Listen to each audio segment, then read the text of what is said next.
Hello listener, কেমন আছেন সবাই? আশা করব সবাই অনেক ভালো আছেন। আজকে আবারও চলে আসলাম নতুন একটি গল্পে। সো টাইটেল দেখে হয়তো সবাই বুঝে গিয়েছেন কোন গল্পটা আমরা শুরু করতে চলেছি। বরাবরের মতো এই গল্পটি লিখেছেন গালিব আবরার ভাই, সম্পাদনার দায়িত্বে আছেন শামীম ইকবাল, আর কণ্ঠে আছি আমি ইফতি। তো চলুন আর দেরি না করে সোজা গল্পে চলে যাওয়া যাক। কবরস্থানের গার্ড তখন চেয়ারে বসে হেলান দিয়ে নাক ডেকে ঘুমাচ্ছে। জ্যোৎস্না রাতে কবরস্থানের গেইটের লাইটটা কয়েকবার জ্বলা নিভা করল। গার্ড নাক ডাকা অবস্থায় ঘুম থেকে উঠে চারিদিকে চোখ বুলিয়ে নিল একবার, এরপর পায়ে থাপ্পড় দিয়ে মশা মেরে খিটখিটে কণ্ঠে বলল, মরা মানুষ পাহারা দেওয়া চাকরি করতে আইয়া নিজেই খুনি হয়ে যাচ্ছে, এখন আর মশা মারতে ভাল লাগে না, বাঘসিংহ মারতে মন চায়। তখনই শুকনো পাতার খচখচ শব্দ, পেছনে কেউ এসে দাঁড়িয়েছে। গার্ড তাড়াতাড়ি করে পেছনে তাকিয়ে লাঠির তাক করে ধরল, কিন্তু দেখা গেল এটা একটা হরিণ শাবক। গার্ড লাঠি নামিয়ে শাবকের মাথায় হাত বুলি দিয়ে বলল, তুই এত রাতে এখানে কি করিস? তোর আব্বা মা কে? এটা বলতেই হরিণ শাবকটি লাফাতে লাফাতে ছুটে চলে গেল। মুহূর্তের মাঝে অন্ধকারে মিলিয়ে গেল। গার্ড একটু অবাক হলো, এখানে রাত্রেবেলা হরিণ আসলো কোথা থেকে? তার মানে আশেপাশে হরিণ শিকারী হিংস্র প্রাণীও থাকতে পারে। আল্লাহ না করুক, যদি এখন একটা বাঘ এসে পড়ে তাহলে তো আমি কাল সকালের বাঘের পায়খানার সাথে বের হব।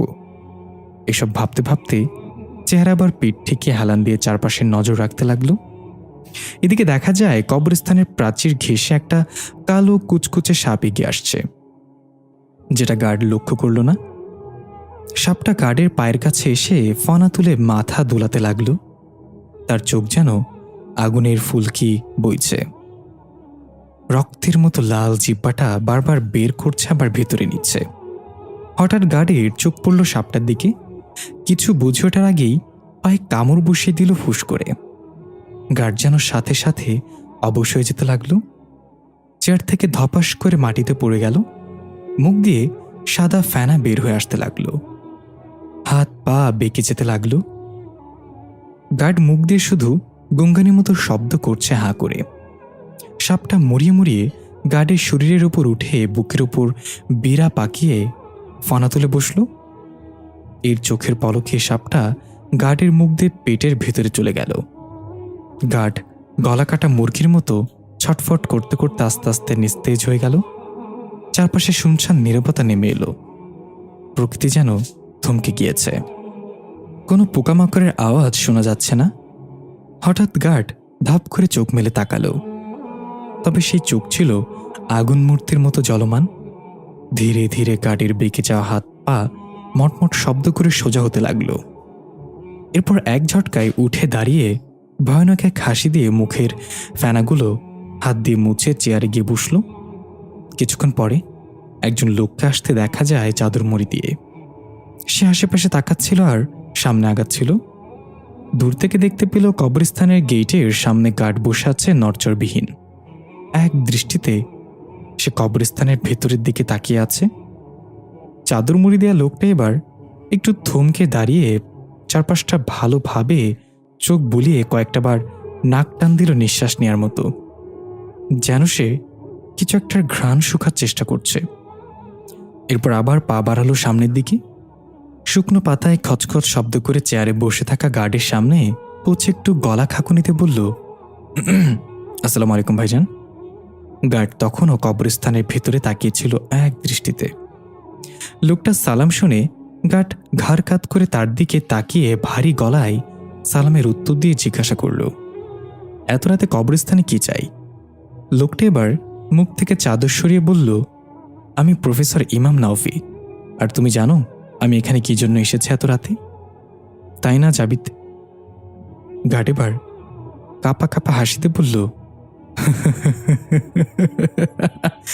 আমাকে চিনে ফেলেছেন প্রফেসর, অনেকদিন পর দেখা হলো। তবে আপনি এখানে যা নেয়ার জন্য এসেছেন তা আমি নিতে দেব না। আমি ফারদিন চৌধুরীর দাস। আমি থাকতে আপনার পরিকল্পনা সফল হতে দিব না। ইমাম নাফি বলল, তাই নাকি? তাহলে শুনো জাবিদ, আমি যা চাই তা অর্জন করেই ক্ষান্ত নেই। আমার পথে বাধা হয়ে দাঁড়িও না। তাহলে সেই পথেই তোমার কবর রচনা করব। গার্ডরূপী জাবিদ বলল, আরেকবার যেভাবে আপনাদের চোখে ধুলো দিয়ে বেঁচে গিয়েছি, এবারও বেঁচে যাব। আপনি আমাকে মারতে পারবেন না প্রফেসর। আপনার জন্য ভালো হবে এখান থেকে ফিরে যান। ইমাম নাফি দাঁত খোঁচাতে খোঁচাতে বলল, ভেবেছিলাম কবরস্থানে আসবো, একটা কঙ্কাল উঠাবো কবর থেকে, তারপর আবার ঘরে ফিরে যাব। সত্যি বলতে তোকে এখানে আশা করিনি আমি। যেহেতু চলে এসেছিস, তাহলে চল আমাকে সাহায্য কর। 2 ভাই মিলে কবর খুঁড়ব। কতক্ষণ তুই খুঁড়বি আমি রেস্ট নিব, আবার কতক্ষণ আমি রেস্ট নিব তুই খুঁড়বি। এভাবে মিলে মিশে কাজ করলে সফলতা আসবে। চল। জাবিদ এবার প্রচণ্ড হুঙ্কার ছেড়ে অগ্নিশর্মা চোখে তাকিয়ে বলল, আপনি আমাকে চেনেন না প্রফেসর। আমি চাইলে আপনাকে এখানে পুঁতে রাখতে পারি। পুরো কথা শেষ হওয়ার আগেই নাফি খপ করে জাবিদের গলা চেপে ধরে উঁচু করে নিয়ে গাছের সাথে লাগিয়ে বলল, তুই আমাকে চিনে রাখ। আমি মুরাদ খানের ছেলে ইমাম নাফি। আমার বাবা তোর বাবাদের বাবা ছিল, আর আমি তোদের বাবা। তোর সাহস কিভাবে হয় আমার সাথে গলা উঁচু করে কথা বলার? জাবিদ ছটফট করতে করতে বলল, আমি শুধু আমার দায়িত্ব পালন করছিলাম প্রফেসর। ফারদিন চৌধুরী জানতো আপনি একদিন তার চাঁদেরপুরীকে নিয়ে কোনো এক খেলায় মেতে উঠবেন, আর তাই সে বিদায় নেওয়ার আগে আমাকে দায়িত্ব দিয়েছিল যাতে আপনাকে সতর্ক করতে পারি এবং আপনাকে বাধা দিতে পারি। ইমাম নাওফি জাবিদকে ছেড়ে দিয়ে বলল, ফারদিন চৌধুরী এটাও জানতো তুই আমাকে বাধা দিতে আসলে নিজেই মারা পড়বি। তবু তোকে এই দায়িত্ব দিয়ে গিয়েছে, আর তুইও মূর্খের মতো আমার সামনে চলে এসেছিস। অনেক সময় নষ্ট করে ফেলেছিস আমার। এখন যা এখান থেকে। জাবিদ আমতামতা করে বলল, প্রফেসর একটা কথা জানার ছিল। না মানে, আপনি ফারদিন চৌধুরীর চাঁদেরপুরীকে কেন পুনর্জাগরণ করতে চান? আপনার ফায়দা কি এখানে? ইমাম নাওফি একটু মুচকি হেসে বলল, এতক্ষণ পরে একটা কাজের প্রশ্ন করেছিস, তবে উত্তর আমি তোকে দিব না, কারণ তোর প্রশ্ন আমার পছন্দ হয়নি। এই বলে ইমাম নাওফি পা বাড়ালো কবরস্থানের ভেতরে যাওয়ার জন্য। ইমাম নাওফির হাঁটার তালে তালে দৃশ্য চলে গেল কয়েকদিন আগে। লোকাল মার্কেটে একটা দোকানের সামনে কিছু মানুষ ভিড় জমেছে। সবাই কৌতূহলী হয়ে কিছু একটা দেখছে। ভিড় ঠেলে সামনে গেলে দেখা যায় লাল জামা পরিহিত এক মেয়ে দোকানদারের সাথে কিছু একটা নিয়ে তর্ক করছে। দোকানদার কপাল চাপড়ে বলল, আরে এইয়া কোনো বিপদে ফেলাইলাম। এই সিমরি মাথা মোতা কি ঠিক আছে নি? এই শুনে মেয়েটা প্রচণ্ড রেগে বলল, কি আমার মাথা খারাপ? আমাকে পাগল বললেন? দাঁড়ান দেখাচ্ছি আপনাকে। এই বলে মেয়েটা হাত একবার মুষ্টিবদ্ধ করে ছেড়ে দিতেই নখগুলো আপনা আপনি বড় হতে লাগলো এবং ঠোঁট ভেদ করে 2 দিক দিয়ে 2টা দাঁত বের হয়ে আসতে লাগলো। এর মাঝেই হঠাৎ কেউ পেছন থেকে মেয়েটার হাত ধরে ফেললো খপ করে এবং বলল, ভাসিলা। মেয়েটা স্বাভাবিক হয়ে পেছনে তাকিয়ে একগাল হেসে বলল, প্রফেসর আপনি এখানে কি করছেন? সে বলল, আমার কথা বাদ দাও। তুমি এই ভরা বাজারে সব কি করতে যাচ্ছিলে? মাথা ঠিক আছে তোমার? ভাসিলা মন খারাপ করে বলল, প্রফেসর আপনিও আমাকে মাথা খারাপ বললেন? এইবারটা দোকানদার এতক্ষণ আমার মাথাটা খারাপ করে দিচ্ছে। আচ্ছা আপনি বলেন প্রফেসর, আমি শুধু বলেছি সবসময় তো আপনার দোকান থেকে কেনাকাটা করি, আমার কাছে কিছু কম রাখেন। এটা বলার পর বেড়া খেপে গেল। প্রফেসর দোকানদারকে উদ্দেশ্য করে বলল, কি ভাই, কাস্টমার দাম কম রাখার জন্য বলতেই পারে, তাই বলে আপনি খেপে যাবেন? আমি সময় মতো না আসলে এতক্ষণে কি হতো এখানে জানেন? দোকানদার অসহায়ভাবে বলল, আরে সাব, আপনি না জানেন না মাঝখান থেকে কি কইতেছেন? আমার কথা তো আগে শুনেন। ভাসিলা ধমক দিয়ে বলল, আর কোনো কথা শোনাশি নাই, আমার কাছে দাম কম রাখতে হবে মানে হবেই। প্রফেসর ভাসিলার কথায় সাইডে বলল, হ্যাঁ অবশ্যই, এই বাজারে একদমই কোনো দোকান নেই, কিন্তু তুমি কি কিনেছ দেখি? ভাসিলা বলল, আরে কিছু কিনি নাই তো, 100 টাকা ফ্লেক্সি লোড করছি, আমি বলছি 90 টাকা দেব। এবারটা মানে না, 10 টাকা নাকি কম রাখতে পারবেই না সে। প্রফেসর থতমত খেয়ে দোকানদারের দিকে তাকিয়ে রইল। দোকানদার আগে কটমট করছে। প্রফেসর ভাসিলার কান টেনে ধরে বলল, ওরে বাটপার, তুই ফ্লেক্সি লোড দিতে এসে দামাদামি করতেছস? তোর যে এখানে বাইন্দা রাখে না এটাই অনেক, দে তার টাকাটা তাড়াতাড়ি দে। ভাসিলা আউচ করে কান্নার ভান করে বলল, ব্যথা লাগছে তো, কান ছাড়েন প্রফেসর, দিচ্ছি টাকা। এই বলে 100 টাকা দোকানদারকে দিয়ে প্রফেসর ভাসিলার হাত ধরে টেনে নিয়ে যেতে লাগলো এবং সবার কাছে সরি বলে নিল। একটু দূরে গিয়ে প্রফেসর ভাসিলার দিকে তাকিয়ে চোখ রাঙিয়ে বলল, কি হচ্ছে এসব? তোকে বাজারে পাঠিয়েছে কে? আর ভরা বাজারে তুই নিজের শক্তি প্রদর্শন করতে যাচ্ছিলি? মস্তিষ্ক কি ঘাস কাটতে গেছে তোর? ভাসিলা কান ডলতে ডলতে বলল, আমার কি দোষ? তালিফকে বললাম আমি একা বাজারে যেতে পারবো না, আদেশকেও সাথে দাও, কিন্তু খাটাস ব্যাটা দিল না, আমাকে একাই পাঠালো। প্রফেসর বলল, দিবে কেন? তালিফ তো জানে তোরা দুইটা একসাথে হইলে কি দুনিয়ার কোনো খেয়াল থাকে না। তোদের সকালে বাজারে পাঠালে দুপুর পেরিয়ে বিকালে কুড়ি ঘুরতে ঘুরতে আসিস। ভাসিলা বলল, তো সামান্য বিকেলই তো হয়, এটার বেশি সময় কই। প্রফেসর বলল, কিন্তু বিকালটা তো 2 দিন পরের বিকাল। ভাসিলা গলা খাকুনিতে বলল, থাক, এত গভীরে যাওয়া লাগবে না। তা আপনি এই সময় এখানে কেন? সেই যে রাজা গার্গুনকে মারার পরে গায়েব হয়েছেন, তারপর আজকে দেখলাম। প্রফেসর বলল, একটা জরুরি বিষয় আছে। ভাসিলা বলল, আমিও তাই ভাবছিলাম, জরুরি বিষয় ছাড়া তো আপনার সাক্ষাৎ পাওয়া যায় না। তাহলে চলেন বাকি বাজারটা করে ফেলি, তারপর নিরিবিরি বসে আপনার জরুরি বিষয়টা শোনা যাবে। প্রফেসর বলল, আরে এটা সত্যিই অনেক জরুরি একটা বিষয়, বাজার পরে করিস, আগে আমার কথা শোন। ভাসিলা প্রফেসরের হাত ধরে টেনে নিয়ে যেতে যেতে বলল, আগে তালিফের বলা জিনিসগুলো কিনতে হবে, তারপর আপনার কথা শুনবো। অনেকদিন পর আপনাকে পাইছি, আজ এত সহজে ছাড়ছি না প্রফেসর। প্রফেসর আর কিছু না বলে ভাসিলার সাথে চলতে লাগলো। ভাসিলা প্রথমে গেল একটা ডিমের দোকানে। সেখানে গিয়ে বলল, 2 লিটার ডিম দেন চাচা। দোকানদার চাচা চাও প্রফেসর ফিক করে এসে দিল। প্রফেসর হাসতে হাসতে বলল, আসলে তুই পাগল হয়ে গেছস, কিসব আবল তাবল বকতাছস। 2 লিটার ডিম কেমনে নিবি তুই? তুই তো বোতলই আনস নাই। দোকানদার চাচা ভেবা চেকা খেয়ে তাকিয়ে রইল। ভাসিলা বলল, তাই তো, বোতল তো আনিনি। আচ্ছা চাচা, আমাকে তাহলে 4টা ডিম দেন বড় বড় বেছে। দোকানদার চাচা নিজেকে স্বাভাবিক করে বলল, তোমরা সবাই যদি বড় ডিম চাও তাহলে পরে ছোট ডিম কারা নিবে? ভাসিলা বলল, বড় ডিম দিতে মুরগির কষ্ট হয় না, আপনাদের কেন কষ্ট হয় চাচা? বেশি কথা না বলে বড় বড় চেয়ে 4টা ডিম দেন। প্রফেসর বলল, এত যদি বড় ডিম চাস তাহলে মুরগির বদলে হাতি পারলেই তো পারোস। ভাসিলা বলল, প্রফেসর আপনি চুপ থাকেন তো, দিন দুনিয়ার কিচ্ছু এখনো বুঝেন না আপনি। প্রফেসর বিড়বিড় করে বলল, আমি দিন দুনিয়ার বাসিন্দা হয়ে দিন দুনিয়া বুঝবো না, আর তুই ভিনগ্রহে দিন দুনিয়া বুঝবি? সামরনের আত্মা পেয়ে সামরনের মধ্যে কথা বলা শুরু করছে। ভাসিলা বলল, আপনি কি কিছু বললেন প্রফেসর? প্রফেসর বলল, না কিছু না, তোর আর কি কেনা লাগবে, তাড়াতাড়ি কর, আমাদের কথা বলতে হবে। ভাসিলা ডিম নিয়ে মূল্য পরিশোধ করে আবার হাঁটতে লাগলো এবং বলল, আর কিছু সবজি কিনতে হবে, কথা না বলে আসেন তো আমার সাথে। প্রফেসর একটা দীর্ঘশ্বাস ফেলে বলল, কার পাল্লায় পড়লাম, এ বলে ভাসিলার সাথে হাঁটতে লাগলো। ভাসিলা বিভিন্ন দোকান থেকে কেনাকাটা করছে। বাজারের দৃশ্য দেখতে পাই, মানুষের কোলাহলে ভরপুর চারিদিক। সবজির দোকানিরা সবজির উপর পানি ছিটিয়ে দিচ্ছে। ভাসিলা এবং প্রফেসর ভরপুর বাজার করে অবশেষে একটা ফাঁকা জায়গায় বসে পড়ল রাস্তার পাশে, ব্যাগ ভর্তি বিভিন্ন শাকসবজি। প্রফেসর ক্লান্ত কণ্ঠে বলল, এখানে তো সব আতিশ আর তালিফের খাবার জিনিস, তুই আর ফারিস্তা কি খাবি? ভাসিলা বলল, কি যে বলেন না প্রফেসর, রানী ফারিস্তা তো তালিফ ভাইয়ের সাথে থাকতে থাকতে সব ঘাসপাস খাওয়া শিখে গেছে। আমি কয়েকদিন ট্রাই করেছি, কিন্তু গলা পর্যন্ত গিয়ে আবার উল্টে চলে আসে। আচ্ছা, আমি কি গরু নাকি ছাগল এসব ঘাসপাস খাবো বলেন প্রফেসর? প্রফেসর বলল, তাও তো ঠিক, তুই তো গরু ছাগল না, তুই হলি গাভী বকরি। ভাসিলা বলল, প্রফেসর আপনিও না, আমি গাভী বকরি হব কেন? আমি তো ভাসিলা, আর আমার প্রিয় খাবার মানুষের মাথা। প্রতি রাতে একটা শিকার করি, যারা এই সুন্দর পৃথিবীটাকে নোংরা করছে আমি তাদেরকেই শিকার বানাই। প্রফেসর হাসতে হাসতে বলল, তুই কিভাবে বুঝিস কে ভালো মানুষ আর কে খারাপ মানুষ? ভাসিলা বলল, এটা তো খুব সহজ প্রফেসর, কখনো রাতের বেলা শহরের অলিগলি ঘুরে দেখবেন, সেখানে যেমন রাস্তার কুকুরও পাওয়া যায় তেমনি মানুষরূপী কুকুরও পাওয়া যায়। প্রফেসর বলল, ঠিক আছে, সেসব কথা বাদ দে, এখন যা বলতে আমি এসেছি তা শোন। ভাসিলা হাই তুলে বলল, খুব খিদে পেয়েছে, চলেন আগে কিছু খাই।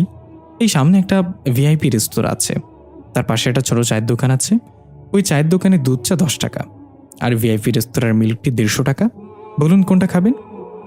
প্রফেসর এবার কোনো কথা না বলে কিছুটা ভাবতে লাগলো। ভাসিলা বলল, কি হলো প্রফেসর, হঠাৎ সাইলেন্ট মোডে চলে গেলেন যে? প্রফেসর ভাসিলার দিকে তীক্ষ্ণ দৃষ্টিতে তাকিয়ে বলল, তার মানে তুই জানোস আমি কেন এখানে এসেছি, এই জন্য শুনতে চাচ্ছিস না? ভাসিলা এবার শান্ত হয়ে খুব নরম গলায় বলল, হ্যাঁ প্রফেসর, আমি জানি এটা। গত কয়েকদিন ধরে আমি একটা খারাপ স্বপ্ন দেখছি, যেখানে সামরুন আমার কাছে এসে হাত বাড়িয়ে তার আত্মা ফেরত চাচ্ছে। আমি যখন জিজ্ঞাসা করি কেন চাই সে তার আত্মা ফেরত, সে প্রকাণ্ড চিৎকার করে ফেটে পড়ে।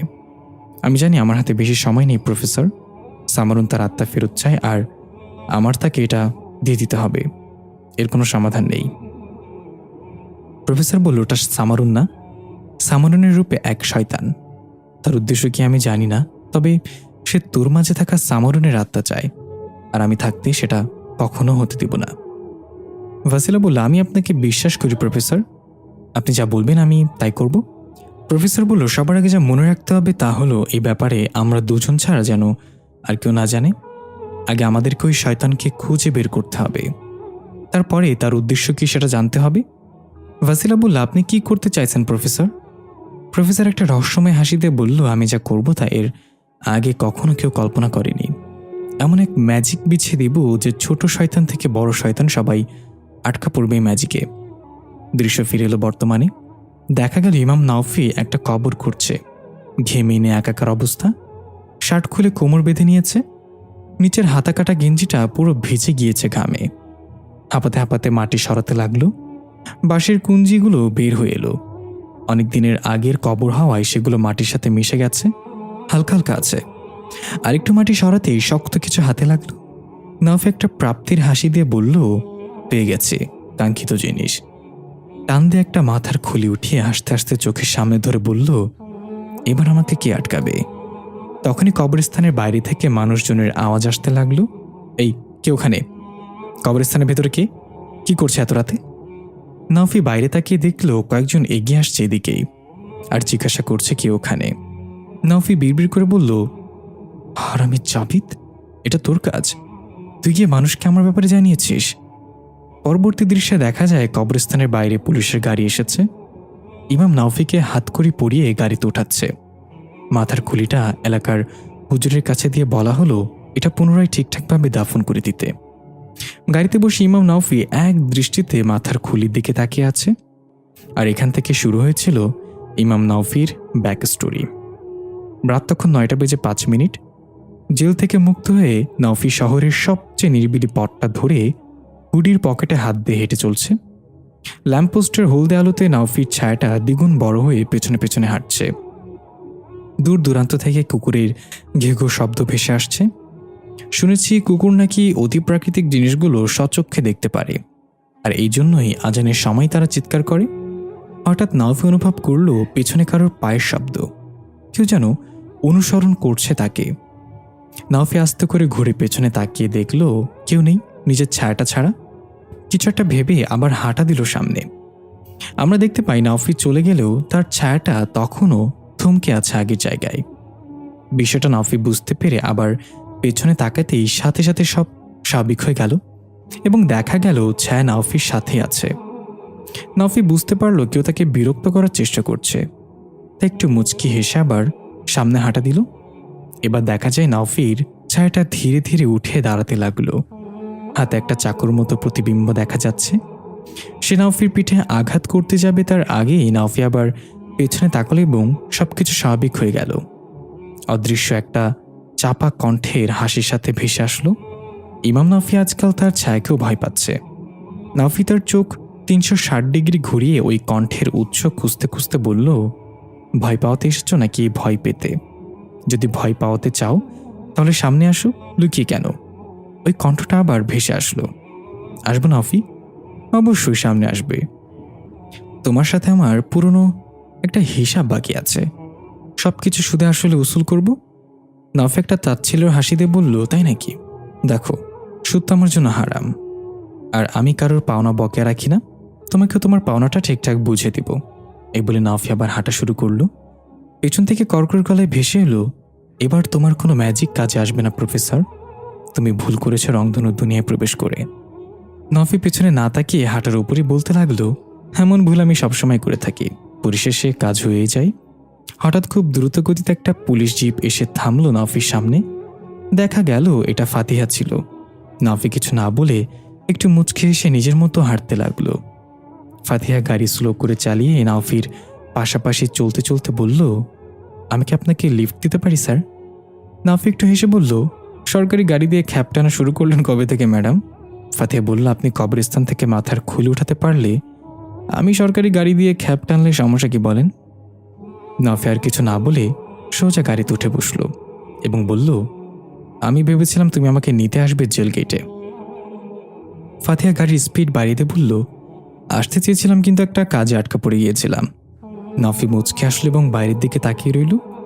ফাতিহা আবার বলল, আমি হাসপাতালে গিয়েছিলাম আইদের কথার সাথে, নুরানি নামের একটা বাচ্চা মেয়েকে দেখতে। আশা করি তুমি তাকে চিনো না? নাফি একটু কাশি দিয়ে গলা পরিষ্কার করে বলল, নুরানি নামের কাউকে আমি চিনি না, তো কি দেখলে হাসপাতালে গিয়ে? ফাতে একটা দীর্ঘশ্বাস ফেলে বলল, আর কি দেখবো, দেখার আগেই সে গায়েব। আমরা গিয়ে দেখি সে নাকি ডিসচার্জ হয়ে গিয়েছে সকালেই। আইদ বলেছিল এর পেছনেও নাকি তোমার হাত আছে। নাফি বলল, আমার হাত তো আর আইনের হাত না যে এত লম্বা হবে, তাছাড়া সকালবেলা আমি তখনও জেলেই ছিলাম। ফাতিহা বলল, হ্যাঁ আমিও তাই ভাবছি, তবে তুমি আবার বহুরূপী মানুষ, ভিন্ন ভিন্ন জায়গায় একই সময় উপস্থিত থাকতে পারো। এই বলে ফাতিহা হাসতে লাগলো।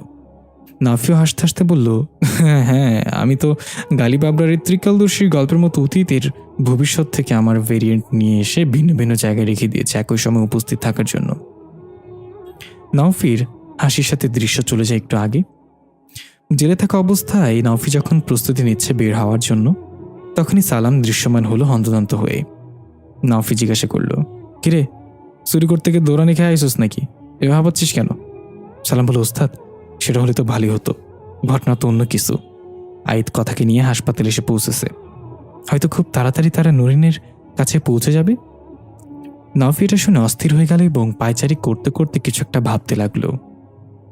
সালাম বলল, ওস্তাদ আপনার হয়ে আমি পায়চারি করে দিচ্ছি, আপনি দয়া করে বলুন এখন কি করবো আমরা? হাকিম সেখানে আছে। নওফি থমকে দাঁড়িয়ে সালামের দিকে তাকিয়ে বলল, ওই হাসপাতালের উপরের তলা এখনও নির্মাণাধীন, তুই আর হাকিম মিলে নুরিনকে সেখানে নিয়ে আয়। যতক্ষণ না আইদরা চলে যায় তাদেরকে লুকিয়ে থাকতে হবে নুরিনকে নিয়ে, এবং এমন পরিস্থিতি সৃষ্টি করতে হবে যেন রিসেপশনিস্ট আইদকে জানাতে বাধ্য হয় নুরিন ডিসচার্জ হয়ে চলে গিয়েছে। সালাম বুঝতে পেরেছে বলে ছু মেরে চলে গেল। নওফি চিন্তিত চেহারায় দুহাত দিয়ে মুখ চেপে বসে পড়ল চৌকিতে। ওইদিকে দেখা যায় হাকিম ডাক্তারের মতো অ্যাফ্রন পরে মুখে মাস্ক লাগিয়ে নুরিনকে স্ট্রেচারে করে ঠেলে নিয়ে যাচ্ছে তাড়াতাড়ি করে। নুরিন জিজ্ঞাসা করল, আমরা কোথায় যাচ্ছি? হাকিম বলল, তুমি রুমের ভেতরে থাকতে থাকতে কেমন ফার্মের মুরগির মতো হয়ে গেছো, তাই তোমাকে খোলা বাতাসে নিয়ে যাচ্ছি কিছুক্ষণের জন্য। নুরিন বলল, হ্যাঁ ঠিক বলেছ, সত্যি আমার দম বন্ধ হয়ে আসছিল, কিন্তু তুমি এমন ডাক্তারের পোশাক কেন পরেছ? তুমি তো ডাক্তার না। হাকিম বলল, কে বলেছে আমি ডাক্তার না? ছোটবেলায় আমিও ডাক্তার ছিলাম, বুঝেছ, তবে পশু ডাক্তার। মানুষ আমার কাছে ডিম না পাড়া হাঁস মুরগি নিয়ে আসতো, আমি তাদেরকে ডিম পাড়াতে সাহায্য করতাম। নুরিন মুখে হাত দিয়ে অবাক হওয়ার ভান করে বলল, সত্যি? কিভাবে সাহায্য করতে তুমি? ততক্ষণে লিফটে উঠে পড়েছে হাকিম নুরিনকে নিয়ে। 7 তলার বাটন প্রেস করলে এবং বলল, আরে শোনো তাহলে, হাঁস মুরগি ফেসবুকে অ্যাকাউন্ট খুলে দিতাম, ওরা ওদের পার্টনার খুঁজে নিত ফেসবুকে, তারপর দেখা সাক্ষাৎ করত। আশ্চর্যজনকভাবে তারা কয়েকদিন পরেই ডিম পাড়া শুরু করত। নুরিন হাসতে হাসতে বলল, তুমি একটা নকল ডাক্তার, সালাম চাচ্ছ কোথায়? দেখা গেল সালাম তখন রিসেপশনের দিকে যাচ্ছে তাড়াহুড়া করে। রিসেপশনে একটা মেয়ে বসে আছে পেশেন্ট এবং ভিজিটরদের সাহায্য করতে। দেখা গেল মেইন গেট দিয়ে আইদ, কথা এবং ফাতিহা প্রবেশ করছে ভিতরে। সালাম নিজেকে লুকিয়ে এক ছুটে গিয়ে রিসেপশনে থাকা মেয়েটার শরীরে মিশে গেল। মেয়েটা বৈদ্যুতিক ঝটকার মতো নড়ে উঠল এবং তার চোখ একবার নীল রং ধারণ করে আবার স্বাভাবিক হয়ে গেল। আইদরা লিফটের দিকে যাচ্ছে।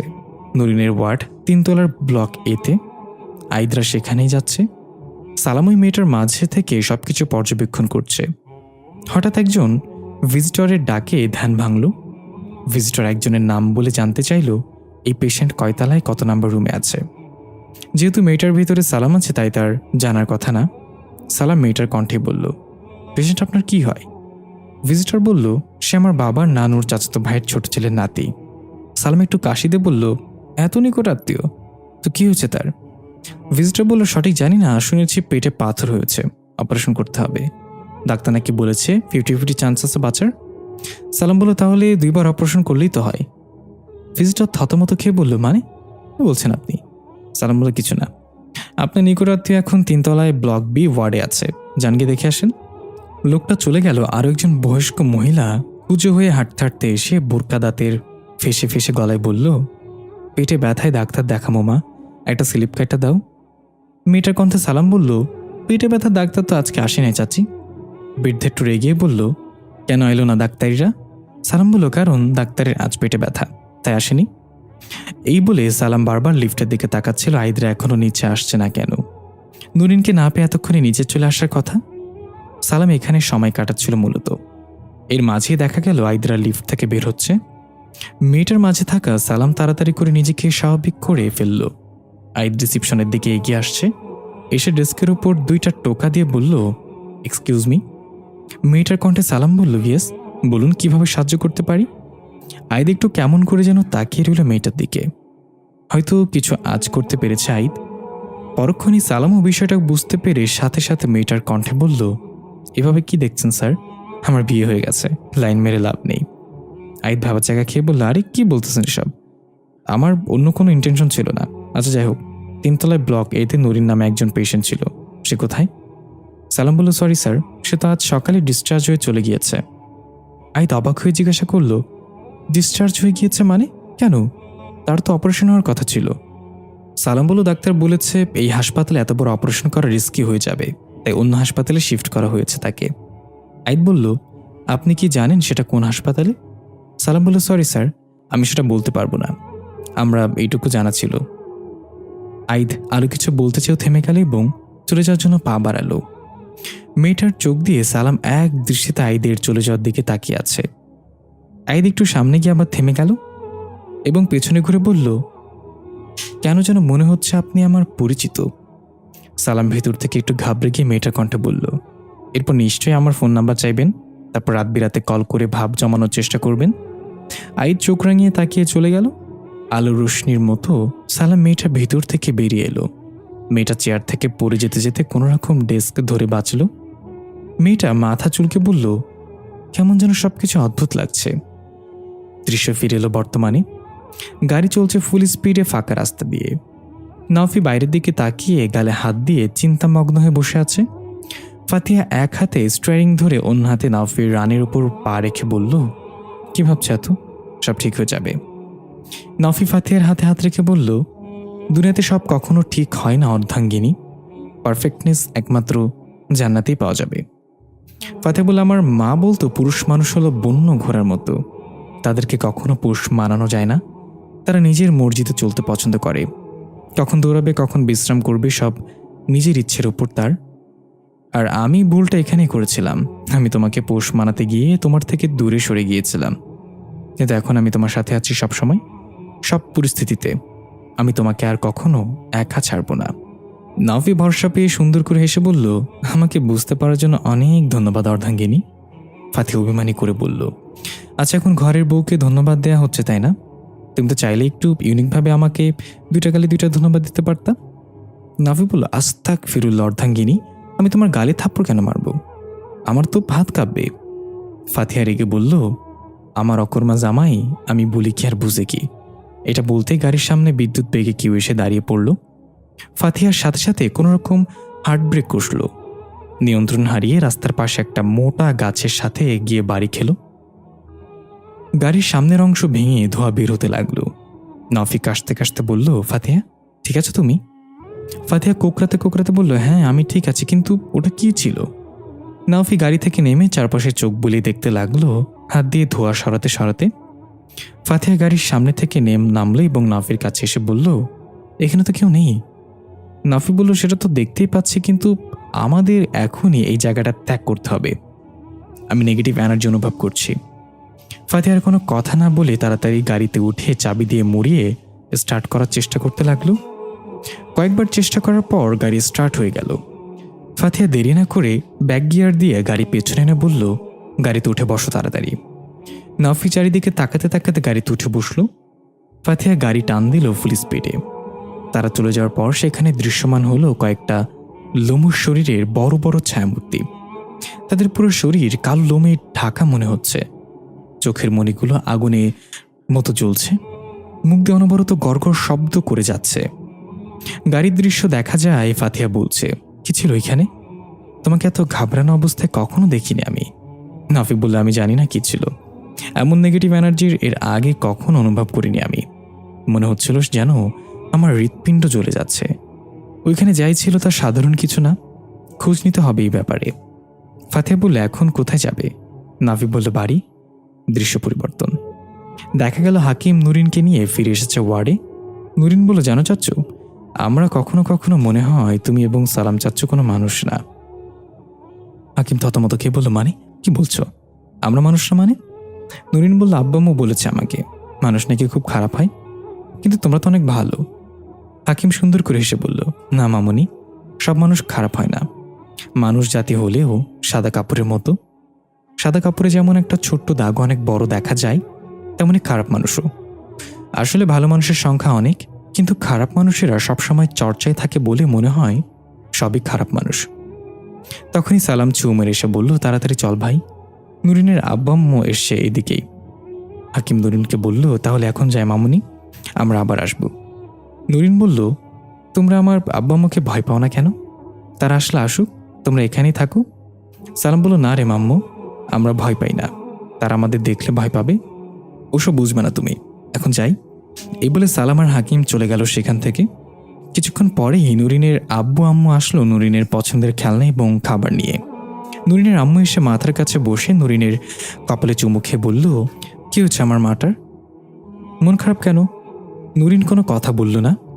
নুরিনের বাবাই সন্ধ্যা পাশে বসে মাথায় হাত বুলিয়ে দিতে বলল, বুঝেছি, আমরা আসতে দেরি করেছি বলেই রাগ করেছো তাই না মা? নুরিন এবার বলল, তোমরা কি সত্যি আমার বাবা মা? এই কথা শুনে দুজনেই থতমত খেয়ে গেল। আমতামতা করে বলল, এটা কোন ধরনের কথা মা? আমরাই তোমার বাবা মা। নুরিন বলল, আমি শুনেছি তখন ডাক্তার আঙ্কেল জিজ্ঞাসা করছিল আমি তোমাদের মেয়ে কিনা। তোমরা কোনো উত্তর দাওনি। দুজন দুজনের মুখের দিকে তাকিয়ে রইল। নুরিন এবার ফিক করে হাসি দিয়ে বলল, তোমরা তো সত্যি ঘাবড়ে গেছো, আমি মজা করছিলাম। এই শুনে তারা দুজনও হেসে দিল এবং স্বস্তির নিঃশ্বাস নিয়ে বলল, এটা কোন ধরনের মজা ছিল নুরিন? এমন মজা আর করবে না, আমরাই তোমার বাবা মা। পরবর্তী দৃশ্যে দেখা যায় নুরিন বেডের ওপর বসে খেলনা দিয়ে খেলা করছে একা একা। নুরিনের আব্বু আম্মু জানালার কাছে দাঁড়িয়ে তাকিয়ে আছে নুরিনের দিকে। নুরিনের আম্মু বলল, তোমার কি মনে আছে নুরিন আমাদের জীবনে কিভাবে এসেছিল? নুরিনের আব্বু বলল, সেই দিনটা কিভাবে বলতে পারি আমি। সেদিন ছিল কালবৈশাখী ঝড়। দৃশ্য শুরুতে আমরা আশরাফ এবং মাহমুদা নামের ওই দম্পতিকে দেখতে পাই, যারা বর্তমানে নুরিনের আব্বু আম্মু। বাইরে তখন প্রচণ্ড ঝড় হচ্ছিল, বৈশাখ মাসের আগমনী ঝড় এটা। শিলাবৃষ্টির সাথে ঝড়ো হাওয়ায় তাদের টিনের ঘরটা বারবার কেঁপে উঠছে। এই ঝড়ের মাঝেও তারা অস্থির হয়ে আছে কোন এক কারণে। মাহমুদার কথা থেকে বোঝা যায় তাদের কালো গরুটা এখনো বাড়ির আসেনি মাঠ থেকে। এই ঝড়ের জন্য তারা বাইরে খুঁজতেও যেতে পারছে না। আশরাফ আলী বলল, তুমি ঘরে থাকো মাহমুদা, আমি টর্চ লাইটটা নিয়ে বাইরে গিয়ে দেখি গরুটা হয়তো এখনো মাঠেই আছে। মাহমুদা বলল, না স্বামী, আপনি ঝড় বৃষ্টির মাঝে বাইরে যায়েন না, একটু কমলে পরে আমরা দুজনে যাব। আশরাফ আলী বলল, না মাহমুদা, শুনেছি জঙ্গলে নাকি কয়েকদিন ধরে নেকড়ের উৎপাত বেড়ে গিয়েছে, এখনো বেশি রাত হয় নাই, আমি মাঠে গিয়ে গরুটা নিয়ে চলে আসবো, তুমি চিন্তা করো না। মাহমুদা বলল, তাহলে আপনি একলা যায়েন না, আমিও যাবো আপনার সাথে। পরের দৃশ্যে দেখা যায় আশরাফ আলী এবং মাহমুদা টর্চ হাতে বের হয়েছে মাথায় পলিথিন পেঁচিয়ে। বাতাসের সাথে ঘন ঘন বজ্রপাতের শব্দ ভেসে আসছে। বিদ্যুৎ চমকানোর আলোতে অল্পক্ষণের জন্য চারিপাশ আলোকিত হয়ে যাচ্ছিল। গ্রামের কাঁচা রাস্তা, তাই দুজনে খুব সাবধানে পা ফেলছে।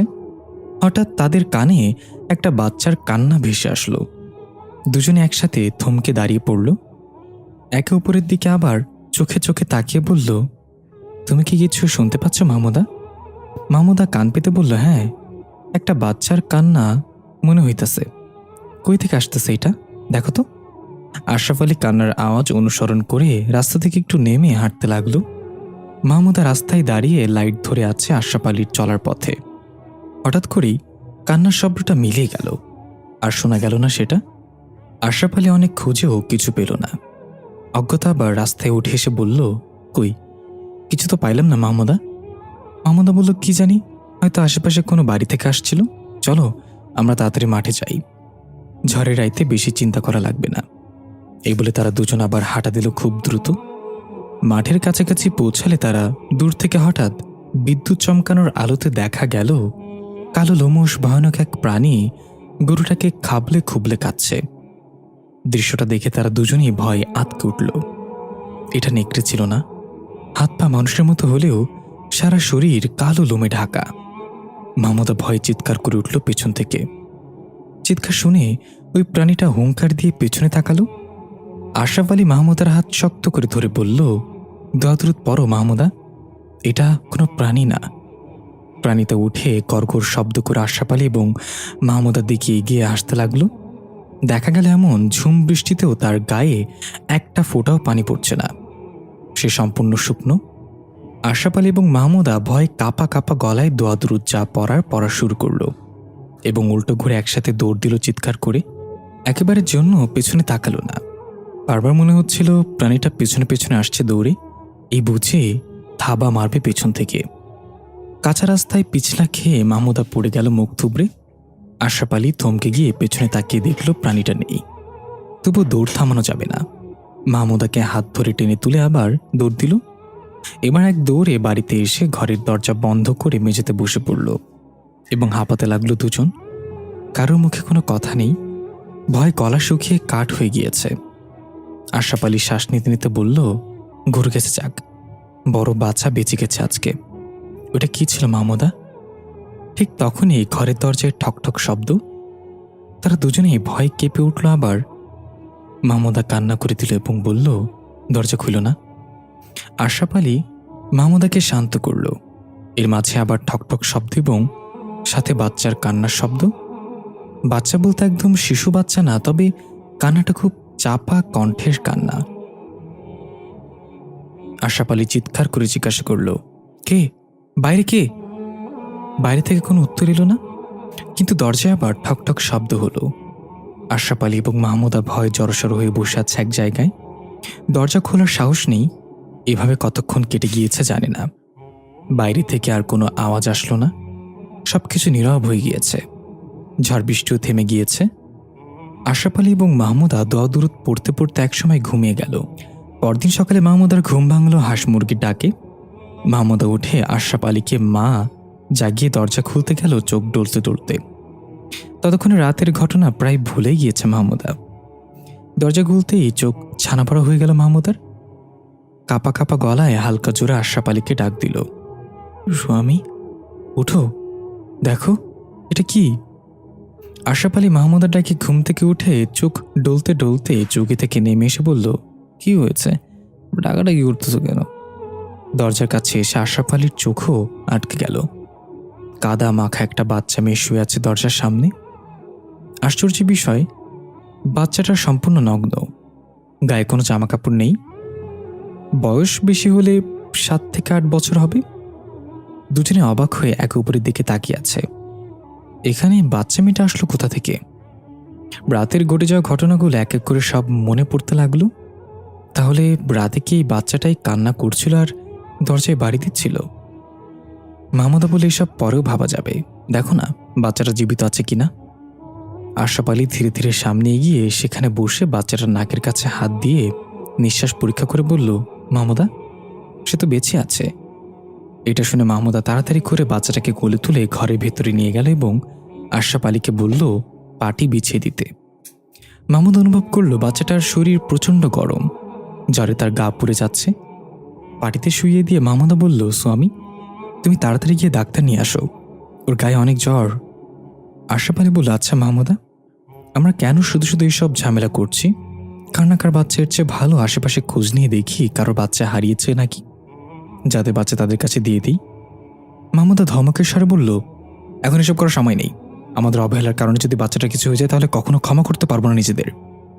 আল্লাহ আমাদেরকে নিঃসন্তান রেখেছে, আল্লাহ হয়তো তাকে আমাদের জন্যই পাঠিয়েছে। কথা না বলে তাড়াতাড়ি গিয়ে ডাক্তার নিয়ে আসো। আশরাফ আলী আর কিছু না বলে চলে গেল ডাক্তার আনতে। মাহমুদা একটা গামলায় করে পানি এনে কাপড় ভিজিয়ে বাচ্চাটার শরীর মুছে দিতে লাগলো। মাহমুদা খেয়াল করলো যেগুলোকে কাদা মাটি ভাবছিল সেগুলো আসলে কাদা মাটি না, কেমন যেন অদ্ভুত আঠালো পদার্থ। ডিমের ভেতর যেমন সাদা অংশটা থাকে ঠিক তেমন, তবে এটা হালকা কালচে রঙের কাদার মতোই দেখতে। মাহমুদা বাচ্চাটাকে সম্পূর্ণ পরিষ্কার করে নিজের একটা কাপড় দিয়ে আবৃত করে নিল। মুখটা এত মায়াবী এবং নিষ্পাপ যে মাহমুদা মুগ্ধ হয়ে তাকিয়ে মাথায় হাত বুলিয়ে দিচ্ছে। শরীরে একটা সামান্য দাগও নেই মেয়েটার, মনে হচ্ছে যেন সদ্য ভূমিষ্ঠ হওয়া কোনো নবজাতক। তবে এখনো চোখ খুলছে না কেন মেয়েটা? এর মাঝেই আশরাফ আলী ডাক্তার নিয়ে চলে আসলো। ডাক্তার সাহেব বাচ্চাটাকে পরীক্ষা নিরীক্ষা করে জ্বর মেপে বলল, এ তো সাংঘাতিক জ্বর, তাড়াতাড়ি গঞ্জের হাসপাতালে নিয়ে যাও ওকে, বাড়িতেই জ্বরের চিকিৎসা হবে না। মাহমুদা বলল, ঠিক আছে, আমরা এখনই নিয়ে যাচ্ছি ডাক্তার সাহেব। যদিও আশরাফ আলী বেশ বিরক্ত হচ্ছে এটা নিয়ে, ডাক্তার সাহেব বলল, আর তোমরা তো জানো না এই মেয়েটা কোথা থেকে আসলো। আমি বলি কি, আগে একটা পুলিশ রিপোর্ট লেখাও থানায় গিয়ে, না হলে পরে তোমাদের সমস্যা হতে পারে। বুঝই তো গ্রামের লোকজন কত ধরনের কথা রটাতে পারে। এই বলে ডাক্তার সাহেব চলে গেল। আশরাফ আলী হনহন করে মাহমুদার কাছে এসে বলল, কি শুরু করছো তুমি? কোনো হাসপাতালে নিয়ে যাওয়া হবে না। এখন আমরা থানায় যাব এবং এই বাচ্চাটাকে পুলিশের কাছে হাওয়াল করব। তারা এর বাবা মাকে খুঁজে বের করবে। মাহমুদা নাছরবান্দি, তার এক কথা, বাচ্চাটাকে আগে সুস্থ হতে হবে, তারপর তার কাছে থেকে সব শুনে যদি তার বাবা মায়ের খোঁজ পাওয়া যায় তাহলে দিয়ে আসবে। এই নিয়ে দুজনের মাঝে বেশ বাকবিতণ্ডা সৃষ্টি হলো। তারা তর্ক করছে, এর মাঝে হঠাৎ বাচ্চাটা কাশি দিয়ে উঠল এবং ধীর গলায় কিছু একটা বলার চেষ্টা করল। দুজন তর্ক থামিয়ে অবাক হয়ে তাকিয়ে দেখল বাচ্চাটা উঠে বসেছে এবং তাদের দিকে চোখ বড় করে তাকিয়ে আছে। মাহমুদা দৌড়ে গেল এবং বাচ্চাটার কপালে গলার নিচে হাত দিয়ে পরীক্ষা করে দেখল সম্পূর্ণ ঠান্ডা এবং স্বাভাবিক, অথচ একটু আগেও জ্বরে গা পুড়ে যাচ্ছিল। মাহমুদা আশ্চর্য হয়ে আশরাফ আলীর দিকে তাকিয়ে বলল, জ্বর তো নাই। আশরাফ আলীও অবাক হয়ে এগিয়ে গিয়ে বাচ্চার কপালে হাত দিয়ে দেখল সত্যি জ্বর নেই শরীরে। এটা কিভাবে হতে পারে? বাচ্চা মেয়েটা অদ্ভুত দৃষ্টিতে তাকিয়ে মাহমুদ এবং আশরাফ আলীর কথা শুনছিল। দেখে মনে হচ্ছে সে বুঝতে পারছে না তাদের ভাষা। আশরাফ আলী একটু জোরেই জিজ্ঞাসা করল, এই মেয়ে, কি তুমি? বাড়ি কই? মাহমুদা প্রচণ্ড রেগে আশরাফ আলীকে কর্কশ গলায় বলল, বাচ্চাদের সাথে কিভাবে কথা বলছো তুমি? বেরো ঘর থেকে এক্ষুনি।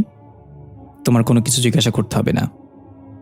আশরাফ আলী আর কিছু না বলে হনহনিয়ে চলে গেল ঘর থেকে বের হয়ে। মেয়েটা এখন অদ্ভুতভাবে তাকিয়ে আছে, কেমন যেন হতভম্ব হয়ে, যেন সে কিছুই বুঝতে পারছে না তারা কি বলছে। এবার মাহমুদ আলতো করে বাচ্চাটার হাত ধরে জিজ্ঞাসা করল, তোমার নাম কি মা? বাচ্চাটা আগের মতোই হাঁ করে তাকিয়ে আছে মাহমুদার মুখের দিকে। মাহমুদ আবার জিজ্ঞাসা করল, কি হলো, কথা বলছো না কেন? তোমার কি নাম? কই থেকে আসছো? তোমার বাবা মা কই? বাচ্চাটা এবারও কোনো প্রত্যুত্তর করল না। মাহমুদা মনে মনে বলল, তাহলে মেয়েটা কি বোবা, কথা বলতে পারে না? তা কি করে হয়? একটু আগেও কাশি দিয়ে কি যেন বলল, তাহলে এখন কিছু বলল না কেন? হঠাৎ করে বাচ্চাটা অন্যরকম এক ভাষায় কিছু বলে উঠল, যা ছিল কিছুটা এমন, আন্দ্রাস্তে ইরানিসে নুরিন। মাহমুদা ভাবার জায়গা খেয়ে বলল, কি, এটা কি ধরনের ভাষা? শুধু শেষে নুরিন বলছো এটা বুঝেছি। আচ্ছা, তার মানে তোমার নাম নুরিন? দৃশ্য পরিবর্তন। এতক্ষণ হাসপাতালে নুরিনের পাশে বসে আশরাফ আলী এবং মাহমুদা এইসব স্মৃতিচারণ করছিল। এটা ছিল নুরিনের সাথে তাদের প্রথম দেখা। বাচ্চা নুরিন সেদিন তাদের জীবনে রহমত হয়ে এসেছিল। নুরিন তখন বেডে ঘুমিয়েছিল। আশরাফ আলী চেয়ার থেকে উঠে বলল, চলো মাহমুদা, আমরা একটু চা খেয়ে আসি বাইরে থেকে। নুরিন ঘুমাচ্ছে। মাহমুদাও চেয়ার থেকে উঠে একবার নুরিনের দিকে তাকিয়ে হালকা হেসে আশরাফ আলীর সাথে বের হয়ে গেল ওয়ার্ড থেকে। দৃশ্য পরিবর্তন। দেখা গেল ইমাম নাফি এবং ফাতিহা তাদের ভেঙে যাওয়া পুলিশ জিপ নিয়ে কোনো রকম বাসে এসে পৌঁছেছে। গাড়ি থেকে নেমে নাওফি সোজা চলে গেল ঘরে। ফাতিহা গাড়ির দিকে তাকিয়ে বলল, সরকারি গাড়ি এখন নিজের টাকায় ঠিক করে দিতে হবে। বেশি ক্ষতি হয়নি অবশ্য। নাফি ওয়াশরুমে গিয়ে চোখে পানি দিয়ে আয়নায় দেখে নিজেই নিজেকে বলল, কে করেছে এটা? কে সে, যার অস্তিত্বে আমার হৃৎপিণ্ড কেঁপে উঠছে? এই বলে আরো কয়েকবার মুখে পানি দিল। এরপর আবার আয়নার দিকে তাকিয়ে বলল, তুমি যেই হও না কেন, তুমি আমার সিলেবাসে ছিলে না। এই ম্যাজিকে তোমাকে হিসেবে রাখিনি। আমি ভবিষ্যতের সকল বিপদ অনুমান করেই ম্যাজিক বিছিয়েছি, কিন্তু সেখানে তুমি ছিলে না। বাইরে থেকে ফাতিহা দরজায় টোকাতে বলল, ওয়াশরুমে যাবজ্জীবন কারাদণ্ড হয়ে গেলে নাকি তোমরা? বেরোচ্ছ না কেন? নাফি এখনও আয়নার দিকে তাকিয়ে আছে এবং বলছে, আমি তোমাকে খুঁজে বের করবই। এই বলে ওয়াশরুম থেকে বের হলো। বাইরে ফাতিহা টাওয়াল হাতে নিয়ে দাঁড়িয়ে আছে। ফাতিহা জিজ্ঞাসা করল, কি হয়েছে তোমার, ঠিক আছো? নাফি টাওয়ালটা নিয়ে মুখ মুছতে মুছতে বলল, হ্যাঁ ঠিক আছে, শুধু একটু খিদে পেয়েছে, ঝটপট কিছু খেতে দাও আমাকে। ফাতিহা একটু মুচকি হেসে নাফির শার্টের বোতাম খোঁচাতে খোঁচাতে বলল, এই মুহূর্তে ঝটপট খাবার আমি আছি, তুমি চাইলে। কথা শেষ না হতেই নাফি দুষ্ট হাসিতে বলল, না ইন্সপেক্টর ম্যাডাম, এখন আমি কাঁচা মাংস খাওয়ার মোডে নাই। রান্না করা কিছু থাকলে দিন, আমি ডাইনিংয়ে গিয়ে বসছি। এই বলে নাওফি ফাতিহার নাকে টোকা দিয়ে চলে গেল। ফাতিহা অভিমানী সুরে বলল, আনরোম্যান্টিক ব্যাড একটা। এদিকে দেখা যায় ওয়াশরুমের ভিতর নাওফি মুখে ধোয়ার সময় আয়নাতে যে পানির ছেটা পড়েছিল, সেই ছেটা ছেটা পানি অদৃশ্য কোনো হাতের আঙ্গুল ক্যাচ ক্যাচ শব্দ করে লিখে দিল, ইউ কান্ট ক্যাচ মি। এদিকে ফাতিহা রান্নাঘরে গ্যাসের চুলাটা জ্বালানোর চেষ্টা করছে, কিন্তু সেটা জ্বলছে না। ফাতিহা রান্নাঘর থেকে উচ্চস্বরে বলল, নাওফি এসে দেখে যাও তো চুলা জ্বলছে না কেন। নাওফি ডাইনিং থেকে বলল, মুখ দিয়ে ট্রাই করে দেখো, ওটা তো বেশ ভালোই জ্বলে। ফাতিহা রাগান্বিত কণ্ঠে বলল, কি বললে তুমি? নাওফি হাসতে হাসতে বলল, গ্যাসের বোতলের মুখটা মাঝে মাঝে লুজ হয়ে যায়, ওটা টাইট দাও, তারপর দেখো। ফাতিহা নাওফির কথা মতো বোতলের মুখ টাইট দিতেই চুলা জ্বলে উঠল। ফাতিহা বলল, চুলা তো জ্বলছে, কিন্তু তুমি তো বলছো তার জন্য তোমার মুখ ভাঙবো আমি, আসছি দাঁড়াও। এই বলে ফাতিহা কাটাকুটি করতে লাগলো কিছু সবজি। পানি গরম হওয়ার পরে নুডলস ভিজিয়ে দিল সিদ্ধ হওয়ার জন্য। তখনই আমরা দেখতে পাই একটা কালো লোমুসছা এসে দাঁড়িয়েছে ফাতিহার পেছনে। ফাতিহা বুঝতে পারলো কেউ এসে দাঁড়িয়েছে। ফাতিহা ভাবলো এটা নাওফি। তাই পেছনে না তাকিয়ে কাজ করতে করতে বলল, কি হলো জামাই, খেতে কি বেশি পেয়েছে? পেছন থেকে কোনো উত্তর এলো না। ফাতিহা আবার বলল, কি হলো, খিদার ঠেলায় জবান বন্ধ হয়ে গেল নাকি? এই জন্যই বলছিলাম তখন রেডিমেড খাবার খাওয়ার জন্য। এই বলে ফাতিহা নিজেই হেসে উঠল। কিন্তু পেছন থেকে উত্তরটা না পেয়ে এবার ফাতিহার একটু সন্দেহ হতে লাগলো। ততক্ষণে ছায়াটা ঠিক ফাতিহার ঘাড়ের কাছে মুখ নিয়ে কামড় দেওয়ার জন্য প্রস্তুত।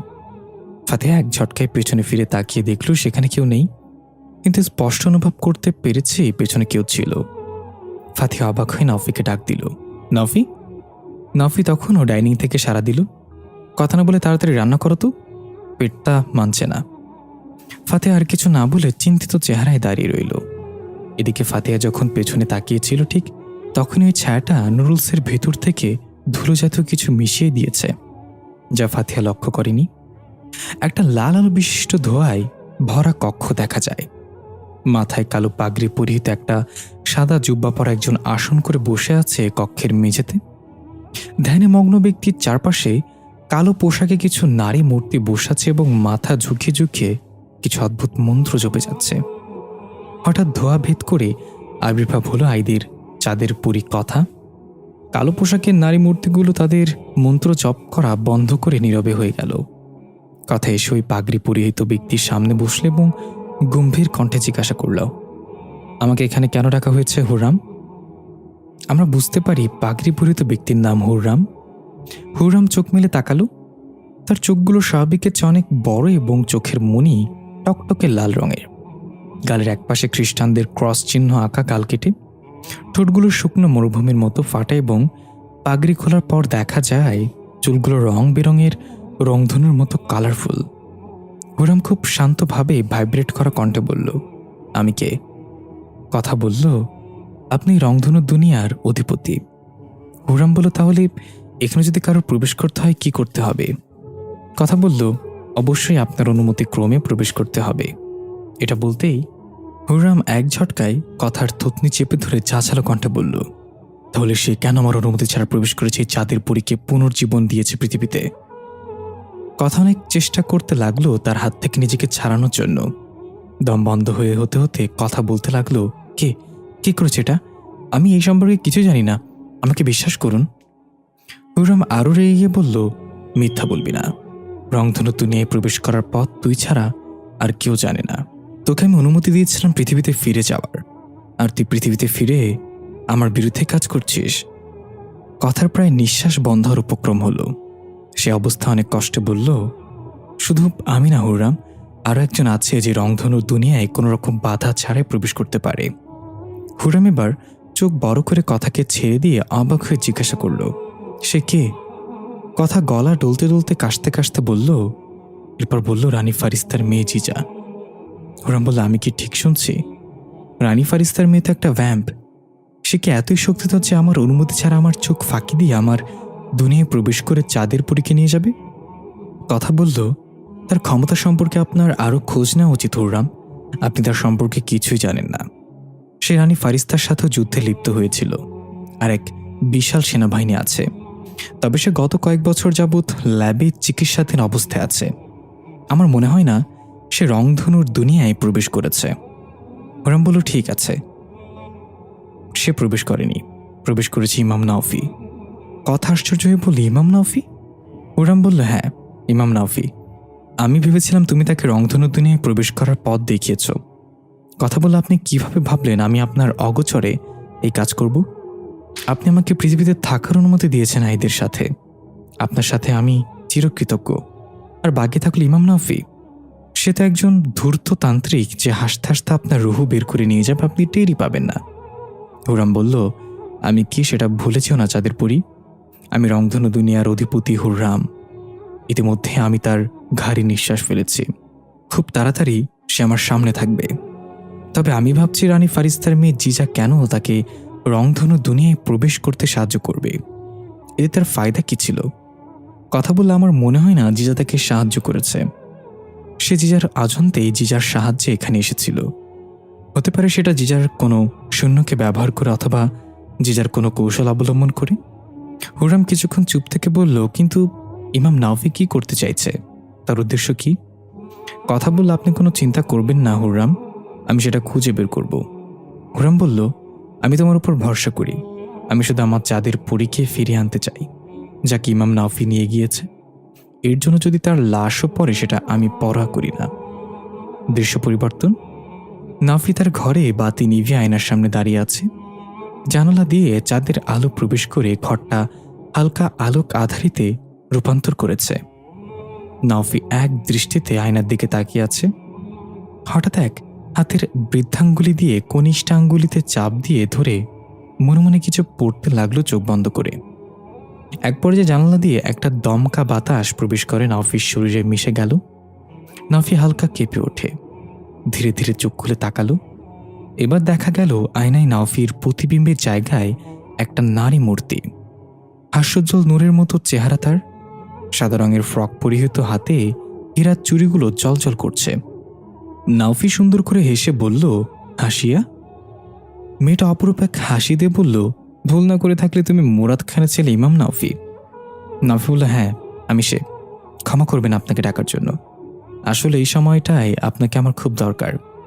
আয়শা বলল, কোনো ব্যাপার না, তোমরা মানুষরা দরকার ছাড়া কাউকে স্মরণ করো না, সেটা জানি। যাই হোক, তোমাকে অনেকদিন পরে দেখলাম, সেই ছোট্টবেলায় দেখেছিলাম। নাফি বলল, বাবার মুখে আপনার এত কথা শুনেছি যে আপনাকে সামনে থেকে দেখা আমার লক্ষ্যে পরিণত হয়েছিল। অনেক চেষ্টা করেছি আপনাকে হাজির করার, কিন্তু কোনোভাবেই আপনার সিগন্যাল অথবা স্মারক চিহ্ন মিলছিল না। আপনার 4 ভাই নিচ থেকে এসেছিল আমার কাছে। তারা তাদের বাবার মৃত্যুর ব্যাপারে জেনেছে। তাদের কাছ থেকেও আপনার খোঁজ পাইনি। অবশেষে আজ পেলাম। কেন চলে গিয়েছিলেন আমাদের ছেড়ে? হাসিয়া মুচকি হেসে বলা শুরু করল, শোনো তাহলে। দৃশ্য চলে যায় অতীতে। মুরাদ খান এবং সিফরার বিবাহ সম্পন্ন হলো। বাচ্চাটা অন্য একজনের হলেও মুরাদ খান নিজের চেয়েও বেশি ভালোবাসত তাকে। সিফরা অনেক খুশি ছিল। সে যেন এমন একটা জীবনই প্রত্যাশা করেছিল। হাসিয়া সারাক্ষণ ছোট্ট নাওফিকে নিয়ে সারাক্ষণ খেলায় মগ্ন থাকত। মুরাদ খান নিজের কাজে মনোযোগী হয়ে উঠেছিল, পাশাপাশি তন্ত্রবিদ্যায় পারদর্শী হয়ে উঠছিল। এলাকার মানুষের কাছে তার নাম ছড়িয়ে পড়তে লাগলো। প্রতিদিন শত শত মানুষের ভিড় জমতে লাগলো। মুরাদ খান বিনা স্বার্থে সাধ্যমতো সবার চিকিৎসা তদবির করা শুরু করল। হাসিয়া বিভিন্নভাবে মুরাদ খানকে সাহায্য করতে এসব বিষয়ে। এমনই একদিন একজন লোক আসলো তার 10-12 বছরের ছেলেকে নিয়ে অন্য এক গ্রাম থেকে। তাকে খুব খারাপ একটা জিনে বশ করে নিয়েছিল। ছেলেটাকে যখন মুরাদ খানের সামনে বসানো হলো, তখন ছেলেটা শয়তানে এক হাসি দিয়ে ভারী গলায় বলল, কিরে মুরাদ, কেমন আছিস তুই? আমাকে চিনতে পেরেছিস? মুরাদ খান বলল, চিনতে তো অবশ্যই পেরেছি। তোর আর আমার মাঝে একটাই পার্থক্য, তুই শয়তান জিন আর আমি আল্লাহর একজন বান্দা। তোকে শায়েস্তা করার ক্ষমতা আল্লাহ আমাকে দিয়েছে। তখনই ঘরের দরজার পর্দাটা বাতাসে হালকা সরে গেল। ভেতরে ঘরে খাটে ঘুমিয়ে আছে ছোট্ট নাওফি। ছেলেটা নাওফির দিকে একবার তাকিয়ে পৈশাচিক হাসি দিয়ে বলল, চল মুরাদ, একটা চুক্তি করি। তুই তোর এই সৎ ছেলেকে আমাকে দিয়ে দে, আমি আর কখনোই এই পৃথিবীতে দেখা দিব না। মুরাদ খান রাগান্বিত না হয়ে ধৈর্য নিয়ে মুচকে এসে বলল, এর চেয়ে ভালো অফার আমি তোকে দিচ্ছি। আমি ধৈর্য হারানোর আগে এই ছেলের শরীর ছেড়ে চলে যা, নাহলে তোকে বোতলবন্দি করে মাটিতে পুঁতে ফেলবো। ছেলেটা এবার কেমন গড়গড় শব্দ করে উঠে চলে যেতে চাইল। মুরাদ খান ছেলেটার বাবা মাকে তাকে শক্ত করে ধরে রাখতে বলল। তারা শক্ত করে ধরলেও প্রচণ্ড শক্তি নিয়ে ধস্তাধস্তি শুরু করলো সে। মুরাদ খান তার দোয়া এবং মন্ত্র উচ্চারণ করতে লাগলো ছেলেটার কপালে হাত রেখে। ছেলেটা গগন বিদারী চিৎকারে মুরাদ খানকে বলতে লাগলো, তোর পরিবারকে আমি ধ্বংস করে দিব। আজকে তুই আমাকে বন্দি করে নে, যেদিন মুক্ত হব সেদিন তোর বংশের যাকে যেখানে পাবো নিঃশেষ করে দিব। এই বলে ছেলেটা গর্জন করে জোরে ছিটকা মারল। যারা তাকে ধরে রেখেছিল তারা ছিটকে পড়ে গেল দূরে। কিছু বুঝে ওঠার আগেই ছেলেটা এক দৌড়ে ছোট্ট নাওফির দিকে তেড়ে যেতে লাগলো। তখন সিফরা একটু দূরে দাঁড়িয়েছিল। এই দৃশ্য দেখে সিফরা জোরে চিৎকার করে বলল, মুরাদ, নাওফিকে বাঁচাও। মুরাদ খানের আগে হাসিয়া তার সামনে যেতেই এক হাতে ধরে ছুঁড়ে মারল। হাসিয়া জানালা ভেঙে বাইরে গিয়ে পড়ল দুমড়ে মুচড়ে।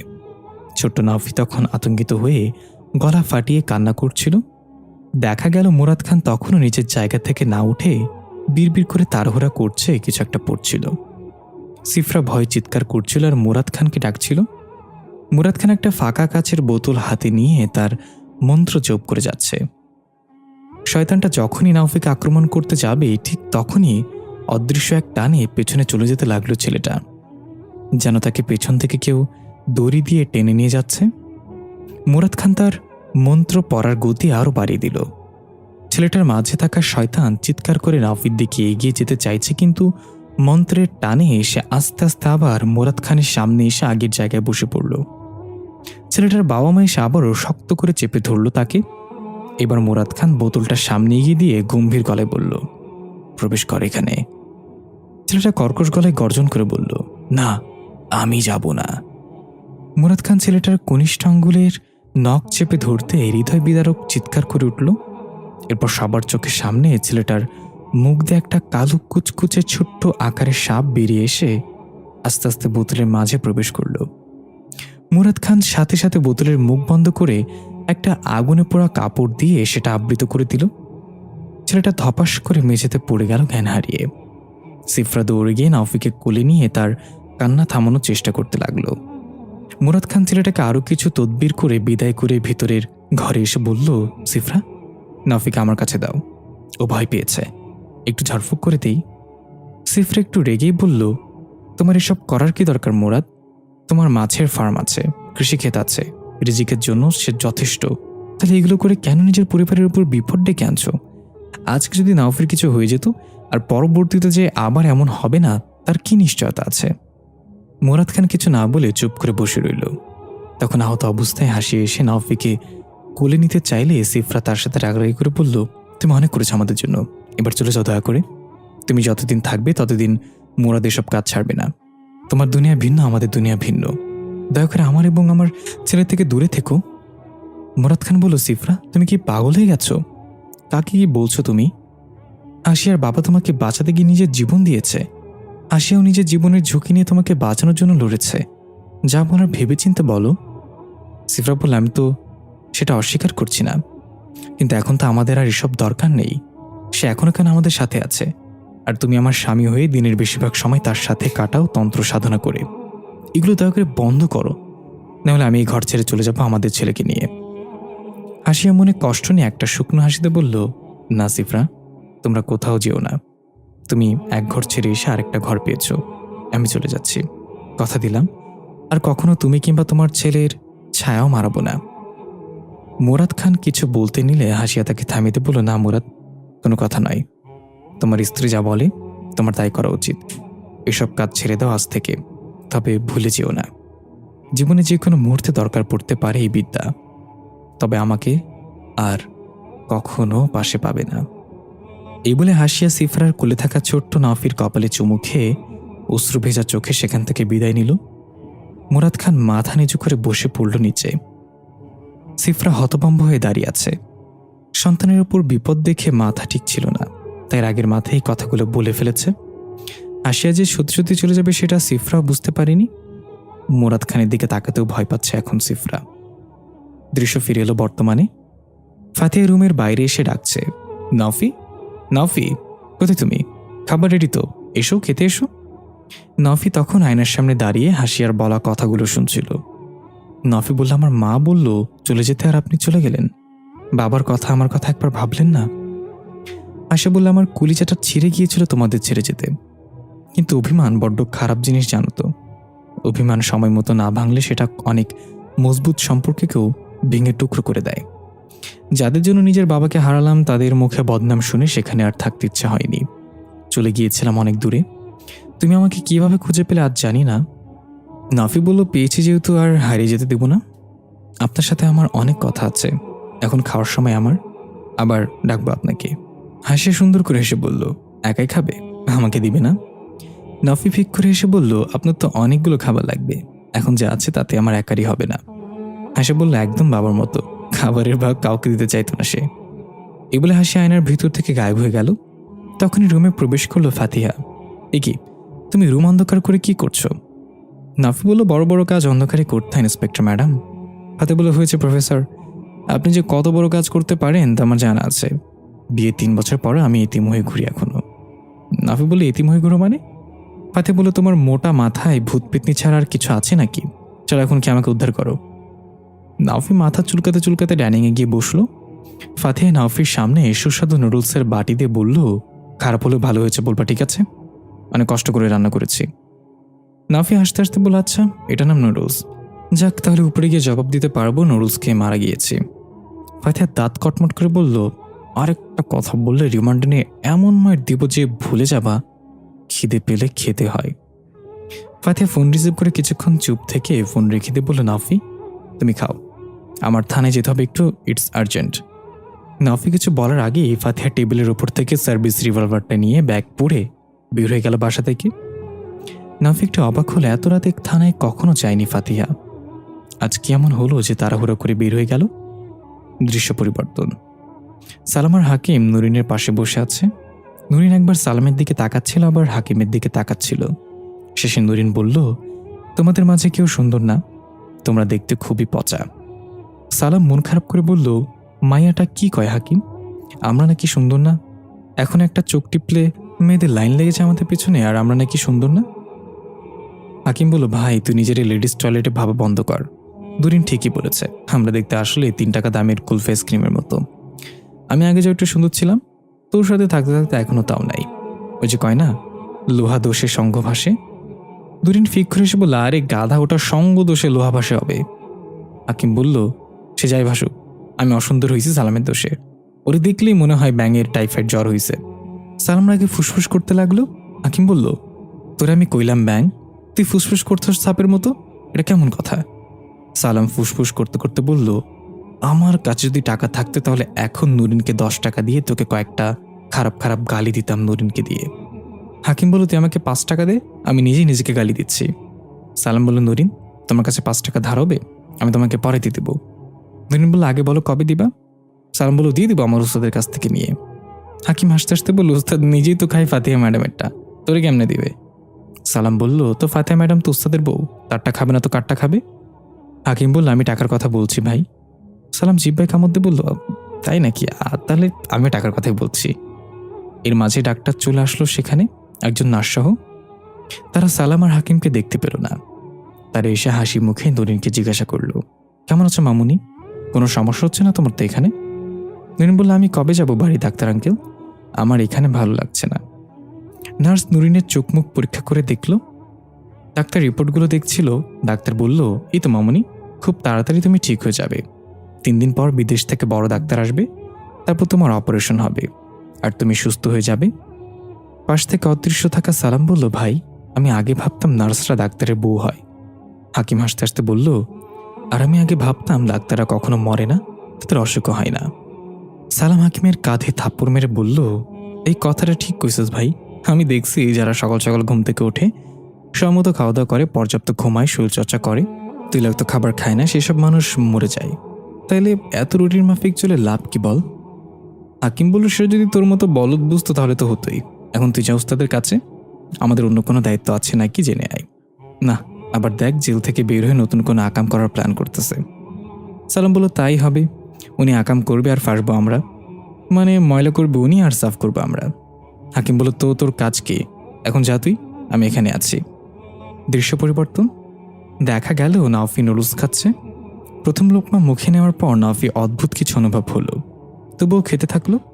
পেটের খিদেতে হঠাৎ গলায় আটকে গেল। নাফির প্রচণ্ড হিচকা ওঠা শুরু করলো, পুরো শরীর কাঁপতে লাগলো। জগ থেকে গ্লাসে পানি ঢালতে গিয়ে হাতের কম্পনে গ্লাস নিচে পড়ে ভেঙে টুকরো হয়ে যায়। নাফি সবকিছু ঝাপসা দেখতে লাগলো। ধীরে ধীরে চেয়ার থেকে কাত হয়ে ফ্লোরে পড়ে গেল। দৃশ্য শুরু হয় অতীত থেকে। নুরিনকে নিয়ে আশরাফ আলী এবং মাহমুদা ভারী মুসিবতে পড়েছে। প্রথমে তারা ভেবেছিল নুরিন কথা বলতে পারে না, কিন্তু পরে আবিষ্কার করলো নুরিন কথা বলতে পারে, তবে সেটা অন্যরকম এক ভাষায়। বেশি কথা বলে না, মাঝে মাঝে দু একটা শব্দ উচ্চারণ করে, যার কিছুই আশরাফ আলী আর মাহমুদা বোঝে না। মাহমুদার চাপাচাপি আর অনুরোধে আশরাফ আলী এখনও পুলিশকে কিছু জানায়নি। গ্রামবাসী জানতে চাইলে মাহমুদার বোনের মেয়ে বলে জানিয়ে দিয়েছে। একদিন ভর দুপুরে আশরাফ আলী তার সবজি ক্ষেত্রে কোদাল দিয়ে মাটি খনন করছিল। নুরিন তখন গাছের ছায় একটু দূরেই বসে মন দিয়ে মাটি খনন করা দেখছিল। মাহমুদা কোনো এক কাজে অন্যত্র গিয়েছে। হঠাৎ আশরাফ আলীর কোদালের সাথে শক্ত কাচের মতো কিছু লেগে শব্দ করে উঠল। আশরাফ আলী কোদালটা রেখে হাত দিয়ে মাটি সরিয়ে দেখল একটা কাচের বোতল কোদালের সাথে লেগে ফাটল ধরেছে, তবে পুরোটা ভাঙেনি। আশরাফ আলী বোতলটা হাতে নিয়ে দেখল অদ্ভুত কিছু কাগজ বোতলের ভেতরে এবং কালো কুচকুচে একটা ছোট্ট সাপ। সাপটা দেখতে আশরাফ আলী একটু ভয় পেয়ে বোতলটা ছুঁড়ে ফেলে দিল হাত থেকে। এবার সেটা ভেঙে গেল এবং সাথে সাথে চারিদিক অন্ধকারে ছেয়ে যেতে লাগলো। আকাশটা কালো মেঘে ঢেকে গেল, এ যেন ঝড়ের পূর্বাভাস। দেখা গেল নুরিন তখন একইভাবে স্বাভাবিক অবস্থায় বসে আছে। আশরাফ আলী চিৎকার করে বলল, নুরিন, তাড়াতাড়ি ঘরে যাও, ঝড় আসছে, আমি মাঠে যাচ্ছি গরু আনতে। কিন্তু নুরিনের কোনো প্রতিক্রিয়া দেখা গেল না। আশরাফ আলী একটু রাগ করে নুরিনের দিকে তেড়ে আসতে লাগলো। ঠিক তখনই একটা হেঁচকা টানে আশরাফ আলী পেছনের দিকে উল্টে পড়ে গেল। আশরাফ আলী ব্যথায় কাতরাতে কাতরাতে তাকিয়ে দেখল কালো লোমশ এক দানব ঠিক তার সামনে দাঁড়িয়ে আছে এবং রাগান্বিত কণ্ঠে বলছে, কাউকে বাঁচিয়ে রাখবো না আমি। এই দৃশ্য দেখে আশরাফ আলী ভয়ে সেখানে জ্ঞান হারিয়ে ফেলল। এবার আমরা দেখতে পাই নুরিন বসা থেকে উঠে ধীর পায়ে হেঁটে এগিয়ে আসতে লাগলো এই শয়তানটার দিকেই। শয়তানটা হুঙ্কার ছেড়ে পেছনে তাকিয়ে ছোট্ট নুরিনকে দেখে আঁতকে উঠল কোনো এক অজানা কারণে। সে নুরিনকে ভয় পাচ্ছে। নুরিন কোনো রকম অভিব্যক্তি ছাড়াই একটা রোবটের মতো হেঁটে এসে শয়তানটার সামনে দাঁড়িয়ে মাথা উঁচু করে তাকিয়ে বলল, হুতাজিম গাসি ওয়াটসন। শয়তানটা নিজে অজান্তে বলে উঠল, চাঁদের পুরি। এই বলে আতঙ্কে সেখান থেকে গায়েব হয়ে গেল। চারপাশের পরিবেশ স্বাভাবিক হয়ে গেল। নুরিন আশরাফ আলীর চেহারায় হাত বুলিয়ে দিতেই তার জ্ঞান ফিরে আসলো। আশরাফ আলী তাড়াহুড়া করে চারিদিকে তাকিয়ে দেখল সবকিছু স্বাভাবিক এবং তার সামনে নুরিন দাঁড়িয়ে আছে। আশরাফ আলী নুরিনকে জিজ্ঞাসা করল, কি হয়েছিল, ওটা কোথায় গেল, তুমি ঠিক আছো বাচ্চা? নুরিন ঠিক আগের মতোই কোনো কথা না বলে হেঁটে গিয়ে আগের জায়গায় বসে পড়ল। আশরাফ আলী চিন্তার ভাঁজ নিয়ে নুরিনের দিকে তাকিয়ে আছে। দৃশ্য ফিরে এলো বর্তমানে। একটা দ্রুত গতির কালো গাড়ি ছুটছে রাতের অন্ধকার ভেদ করে। হেডলাইটের আলোতে ঝিরিঝিরি বৃষ্টির ফোঁটাগুলো পতঙ্গের মতো উঠছে। দেখা গেল গাড়ি ড্রাইভ করছে আইদ, পাশে বসে আছে কথা। দুজনের চেহারায় উদ্বিগ্ন। নীরবতা ভেঙে আইদ বলল, তুমি কি নিশ্চিত নাওফি এই কাজটা করেছে? কথা বলল, হুররাম তো আমাকে মিথ্যা বলবে না। সে এতটাই রেগেছিল যে আমাকে মেরে ফেলতে চেয়েছিল। সে ভেবেছিল নাওফিকে আমি রংধনুর দুনিয়ায় পথ দেখিয়েছি। আইদ বলল, তবে যাই বলো, আমার কিছু একটা ঘাপটা লাগছে এখানে। হুররাম রংধনুর দুনিয়ার অধিপতি। তার চোখ ফাঁকি দিয়ে নাওফি সেখানে পৌঁছে একটা চাঁদের পুরীকে পৃথিবীতে নিয়ে এলো, অথচ সে টেরই পেল না। কথা একটু রেগেই বলল, তুমি কি নাওফিকে অতটুকু চেনো? এমনকি তুমি নিজেও নাওফির কাছ থেকে জ্ঞান নিয়েছ। যা কিছু জানো সবকিছু নাওফি শিখিয়েছে তোমাকে। নাওফি হুররামের চোখ ফাঁকি দিয়ে এটা করতে পেরেছে কারণ সে ইমাম নাওফি, তার পক্ষে সবকিছু করা সম্ভব। আইদ বলল, এটা ভুল কথা। আমার এই পথে আসার শিক্ষক ছিল নাওফি, তবে আমি নিজ থেকেই এই বিদ্যায় পারদর্শী হয়েছি। কিন্তু আমি বুঝতে পারছি না নাওফির হঠাৎ করে চাঁদের পরীকে পৃথিবীতে আনার কি দরকার পড়ল। সে কি করতে চাইছে? কথা বললে এটা তো শুধুমাত্র নাওফি বলতে পারবে। এই জন্যই এখন তার কাছে যাচ্ছি। গাড়ির স্পিড বাড়াও আইদ। আইদ স্পিড বাড়িয়ে দিয়ে বলল, ভেবেছিলাম সারা জীবনের জন্য এসব থেকে দূরে থাকব, তোমাকে নিয়ে একটা স্বাভাবিক জীবন মেনটেন করব, কিন্তু দেখো আবার সেই পথে চলে এসেছি। কথা বলল, জীবনে কখনো সমান তালে চলে না আইদ। সাগরের ঢেউয়ের মতো জীবন উথাল পাতাল লেগেই থাকে। তুমি জীবন থেকে ভাগতে চাইলেও জীবন তোমাকে খুঁজে নিবে। আইদ বলল, তুমি কয় ক্লাস পর্যন্ত পড়ালেখা করেছ? লেকচার তো দাও পুরো প্রফেসরদের মতো। কথা একটু হেসে বলল, লেকচার দিতে হলে পড়ালেখা করতে হয় নাকি? আমি দুনিয়া দেখেছি আইদ, আর দুনিয়ার চেয়ে বড় শিক্ষক আর কিছুই নেই। ঠিক তখনই আইদের গাড়ির সামনে বিশাল আকার এক গাছ হুড়মুড়িয়ে ভেঙে পড়ল।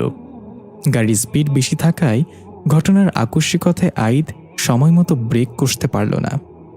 রাস্তার পাড়ের সাথে বাড়ি খেয়ে কয়েকটা পাল্টি মেরে গাড়িটা উল্টো হয়ে পড়ে গেল খাদের কিনারে। এদিকে সেই দৃশ্যে দেখা যায় ফাতিহা নাওফির সামনে নুডলসের বাটি দিয়েছে। নাওফি নুডলস মুখে নিতেই যাবে, তখনই ফাতিহার ফোনে কল আসলো থানা থেকে। ফাতিহা কল রিসিভ করে কানে রাখতে ওপাশ থেকে ভেসে আসলো, ম্যাডাম 3 নম্বর কলোনির গ্রিন জোনে একটা গাড়ি অ্যাক্সিডেন্ট হয়েছে কিছুক্ষণ আগে, তদন্তের জন্য আপনি আসলে ভালো হতো। ফাতিহা ফোন রেখে নাওফিকে বলল, তুমি খাও, আমার এখন যেতে হবে, ইটস আর্জেন্ট। এই বলে ফাতিহা রিভলভারটা নিয়ে বের হয়ে গেল। পরের দৃশ্যে ফাতিহা অ্যাক্সিডেন্ট স্পটে পৌঁছে গাড়ি থেকে নেমে খোলা চুল খোপা করতে করতে গিয়ে গেল। সেখানে পুলিশের গাড়ির সাইরেন লাইট জ্বলছে। সাব ইন্সপেক্টর অলিউদ্দিন এগিয়ে এসে সালাম দিয়ে বলল, ম্যাডাম অ্যাক্সিডেন্টটা কিছুক্ষণ আগেই হয়েছে। আমরা ধারণা করছি বৃষ্টির জন্য রাস্তা পিচ্ছিল হয়েছিল এবং গাড়ির স্পিড বেশি হয় কন্ট্রোল করতে পারিনি। ফাতিহা জিজ্ঞাসা করল, গাড়িতে সাওয়ারি কয়জন ছিল? অলিউদ্দিন বলল, 2 জন। সম্ভবত তারা স্বামী স্ত্রী। দুজনের অবস্থায় খুবই ক্রিটিক্যাল, সিটি হাসপাতালে পাঠানো হয়েছে। ফাতিহা গিয়ে ব্যারিকেড খুলে গাড়ির নিকটে গেল। গাড়ি দুমড়ে মুচড়ে গিয়েছে। যখনই ফাতিহার চোখ গাড়ির নাম্বার প্লেটে পড়ল, ফাতিহার চোখ যেন ছানা বড় হয়ে গেল। এটা তো আইদের গাড়ির নাম্বার। ফাতিহা অলিউদ্দিনকে বলল, কি বলেছিলেন আপনি? তারা স্বামী স্ত্রী ছিল? অলিউদ্দিন একটু ইতস্তত বোধ করে বলল, না মানে দেখে তো এটাই মনে হয়েছে। ফাতিহা অস্থির হয়ে বিড়বিড় করে বলল, তার মানে আইদের সাথে কথাও ছিল। তারা এত রাতে এই রাস্তায় কেন এসেছিল বৃষ্টির মাঝে? নিশ্চয়ই নাওফির কাছে যাচ্ছিল। এই বলেই ফাতিহা তাড়াতাড়ি হাসপাতালের উদ্দেশ্যে রওনা হলো। গাড়িতে বসতেই চোখ পড়ল পাশের এক বিল্ডিংয়ে সিসি ক্যামেরা। ফাতিহা অলিউদ্দিনকে বলল, আমি হসপিটালে যাচ্ছি, আপনি সিসিটিভির আজকের ফুটেজটা নিয়ে সেখানে আসুন। অলিউদ্দিন ইয়েস ম্যাডাম বলে বিদায় জানালো। গাড়িতে স্টার্ট করে ফাতিহা ফুল স্পিডে টান দিল ইউটার্ন মেরে। এরপর ফোন বের করে নাওফির নাম্বার ডায়াল করে কল দিল, কিন্তু নাওফি কল রিসিভ করছে না। কয়েকবার ট্রাই করার পরও নাওফি কল রিসিভ করল না। ফাতিহা চিন্তিত চেহারায় বলল, এই নাওফির আবার কি হলো? এদিকে দেখা যায় নুডলস খেয়ে নাওফি ফ্লোরে পড়ে আছে জ্ঞান হারিয়ে। তার আশেপাশে কয়েকটা কালো ছায়া দাঁড়িয়ে আছে এবং ভিন্ন ভাষায় কিছু একটা বলছে একজন আরেকজনকে। এক পর্যায়ে তারা নাওফিকে হাওয়ায় ভাসিয়ে চোখের পলকে কোথায় যেন মিলিয়ে গেল। কিছুক্ষণ পরেই দরজায় টোকা পড়ল, ওস্তাদ ভেতরে আসতে পারি? এটা সালামের কণ্ঠ। সালাম দরজার বাইরে দাঁড়িয়ে আছে এবং নাওফির অনুমতি চাইছে ভেতরে আসার জন্য। কিন্তু কয়েকবার ডাকার পরও নাওফির কোনো সারা শব্দ না পেয়ে সালাম দরজা ভেদ করে আলোর মতো প্রবেশ করল। সালাম দেখল ফ্লোরে ভাঙা কাচের গ্লাস পড়ে আছে, আধা খাওয়া নুডলসের বাটি টেবিলে, কিন্তু নাওফি কোথাও নেই। সালাম এবার সতর্কতা অবলম্বন করে চোখ ঘুরিয়ে ঘুরিয়ে তাকাতে লাগলো এবং ধীর কণ্ঠে ডাকতে লাগলো, ওস্তাদ কোথায় আপনি? আমি সালাম। তখনই পেছন থেকে কয়েকটা কণ্ঠে একসাথে বলল, ওয়ালাইকুম আসসালাম। সালাম পেছনে না তাকিয়ে দাঁত কটমট করে বলল, ইসকি মা কি? এই বলে পেছনে তাকিয়ে দেখল রংধনুর মতো কালারফুল চুলের কিছু অবয়ব দাঁড়িয়ে আছে দরজার কাছে। সালাম বলল, আমি কি আপনাদের সালাম দিয়েছি নাকি? আমি আমার উস্তাদকে খুঁজছি আর আমার নাম সালাম। তার আবার একসাথে বলে উঠল, আমরাও তোমার উস্তাদকে খুঁজছি। সালাম বলল, লেকিন এক সেকেন্ড, আপনারা কারা? চুল দেখে তো মনে হচ্ছে কোনো সার্কেসের নর্তকী। তারা কর্কশ গলা জানালো, বেকুব, আমরা রংধনু দুনিয়া থেকে এসেছি হুররামের আদেশে ইমাম নাওফিকে নিয়ে যেতে। কোথায় সে? সালাম বলল, তোমরা তাকে খুঁজে বের করো, তারপর আমি দেখিয়ে দেই কোথায় সে। আরে ভাই, আমি নিজেও তাকে খুঁজছি, দেখতে পাচ্ছ না? তারা একে অপরের দিকে তাকিয়ে চোখ দিয়ে কিছু ইশারা করল সালামকে উদ্দেশ্য করে। সালাম বলল, এই তোমরা এসব কি ইশারা করছো? আমি ওরকম না, তোমাদের চুল দেখে বুঝেছি তোমরা মধ্যবর্তী লিঙ্গের। তার একটু অবাক হয়ে বলল, কি বলছো তুমি? মধ্যবর্তী লিঙ্গ মানে? সালাম বিড়বিড় করে বলল, এগুলোর এখন কিভাবে বোঝায় মধ্যবর্তী লিঙ্গ কি? আচ্ছা শোনো, মোরগ যদি মুরগির পেছনে দাঁড়ায় এটা নর্মাল, কিন্তু মোরগ যদি মোরগের পেছনে দৌড়ায় সেটা কি হবে? একজন বলল, তাহলে তো পৃথিবীর ডিম শূন্য হয়ে যাবে। সালাম কপাল চাপড়ে বলল, এ চাচা, তুই নিজের ডিম বাঁচা, আমি বলি কেউ তোরা বুঝুস কি? তার আবার রাগান্বিত কণ্ঠে বলল, তুমি আমাদের সময় নষ্ট করতেছো শুধু। বলো ইমাম নফি কোথায়? কুরাম তাকে দেখতে চেয়েছে। সালাম বলল, তোরা কি সামান্য বয়রা আছিস ভাই? কি বলতেছে এতক্ষণ ধরে? আমি ঘরে এসে উস্তাদকে পাইনি, শুধু ভাঙা গ্লাস আর আধা খাওয়া নুডলস পড়েছিল। তাদের মাঝে একজন এগিয়ে এসে নুডলসের বাটিটা উঠে ঘ্রাণশুকে বলল, তাকে অজ্ঞান করে কেউ নিয়ে গিয়েছে আমাদের আগেই। সালাম একটু মুচকে এসে বিড়বিড় করে বলল, উস্তাদকে তার অনুমতি ছাড়া নিয়ে যাবে এমন বাপের পোল এখনো পয়দা হয়নি। উস্তাদকে যদি কেউ নিয়ে গিয়ে থাকে, সেটা উস্তাদের ইচ্ছেতেই গেছে। দৃশ্য পরিবর্তন। অন্ধকার এক মাটির গুহা। গুহার পারে বিভিন্ন লতাপাতায় ঘেরা। নিচে উপর হয়ে পড়ে আছে ইমাম নফি। তার সামনে একটা মাটির স্তূপের ওপর পায়ের ওপর পা তুলে বসে আছে কালো লোমশ সেই দানবটা। চোখের মণিতে দাও দাও করে আগুন জ্বলছে। গুহার পাড়ের লতাপাতা মারিয়ে একটা বিষাক্ত সাপ নিচে নেমে এলো। ফুসফুস শব্দ করে সেটা নফির দিকে এগিয়ে আসতে লাগলো। নফি ঠিক মাথার সামনে এসে ফনা তুলে মাথা দোলাতে লাগলো আর জিহ্বা বের করতে লাগলো। হঠাৎ নফি চোখ বন্ধ অবস্থাতেই খপ করে সাপের মাথাটা ধরে ফেলল। এরপর ধাপ করে চোখ খুলে রহস্যময় এক হাসি দিয়ে এক ঝটকায় উঠে বসে অন্য হাত দিয়ে সাপটার আরেক অংশ ধরে শরীর থেকে মাথা আলাদা করে ফেলল টান দিয়ে। এরপর দুই অংশ দুই দিকে ছুঁড়ে ফেলে দিল। ঘাড় দুই দিকে কাত করে মটমট করে ফুটিয়ে আসন করে বসে ভারী গলায় বলল, তাহলে তুমি আমার সিলেবাসের বাইরের শত্রু? কালো লোমশ দানবটা ভয়ানক কণ্ঠে বলল, আমি তোর শেষ শত্রু। মুরাদ খানের বংশ নিঃশেষ করার জন্য আমি মুক্ত হয়েছি। নফি হাসতে হাসতে বলল, মজা ভালোই করতে পারো, কিন্তু এখন আমি মজার মুডে নাই। তুমি আমাকে এমন একটা সময় বিরক্ত করেছো যখন আমি সবাইকে আমার ম্যাজিকে আক্রান্ত করতে চাইছিলাম। দানবটা ছিটকা মেরে নফির হাত ছড়িয়ে দিয়ে বলল, তোকে এখানে আমি নিয়ে এসেছি তোর মৃত্যুর ফরমান জারি করতে। তোর বাবা আমার সাথে যা করেছে তার মূল্য তুই দিবি এখন।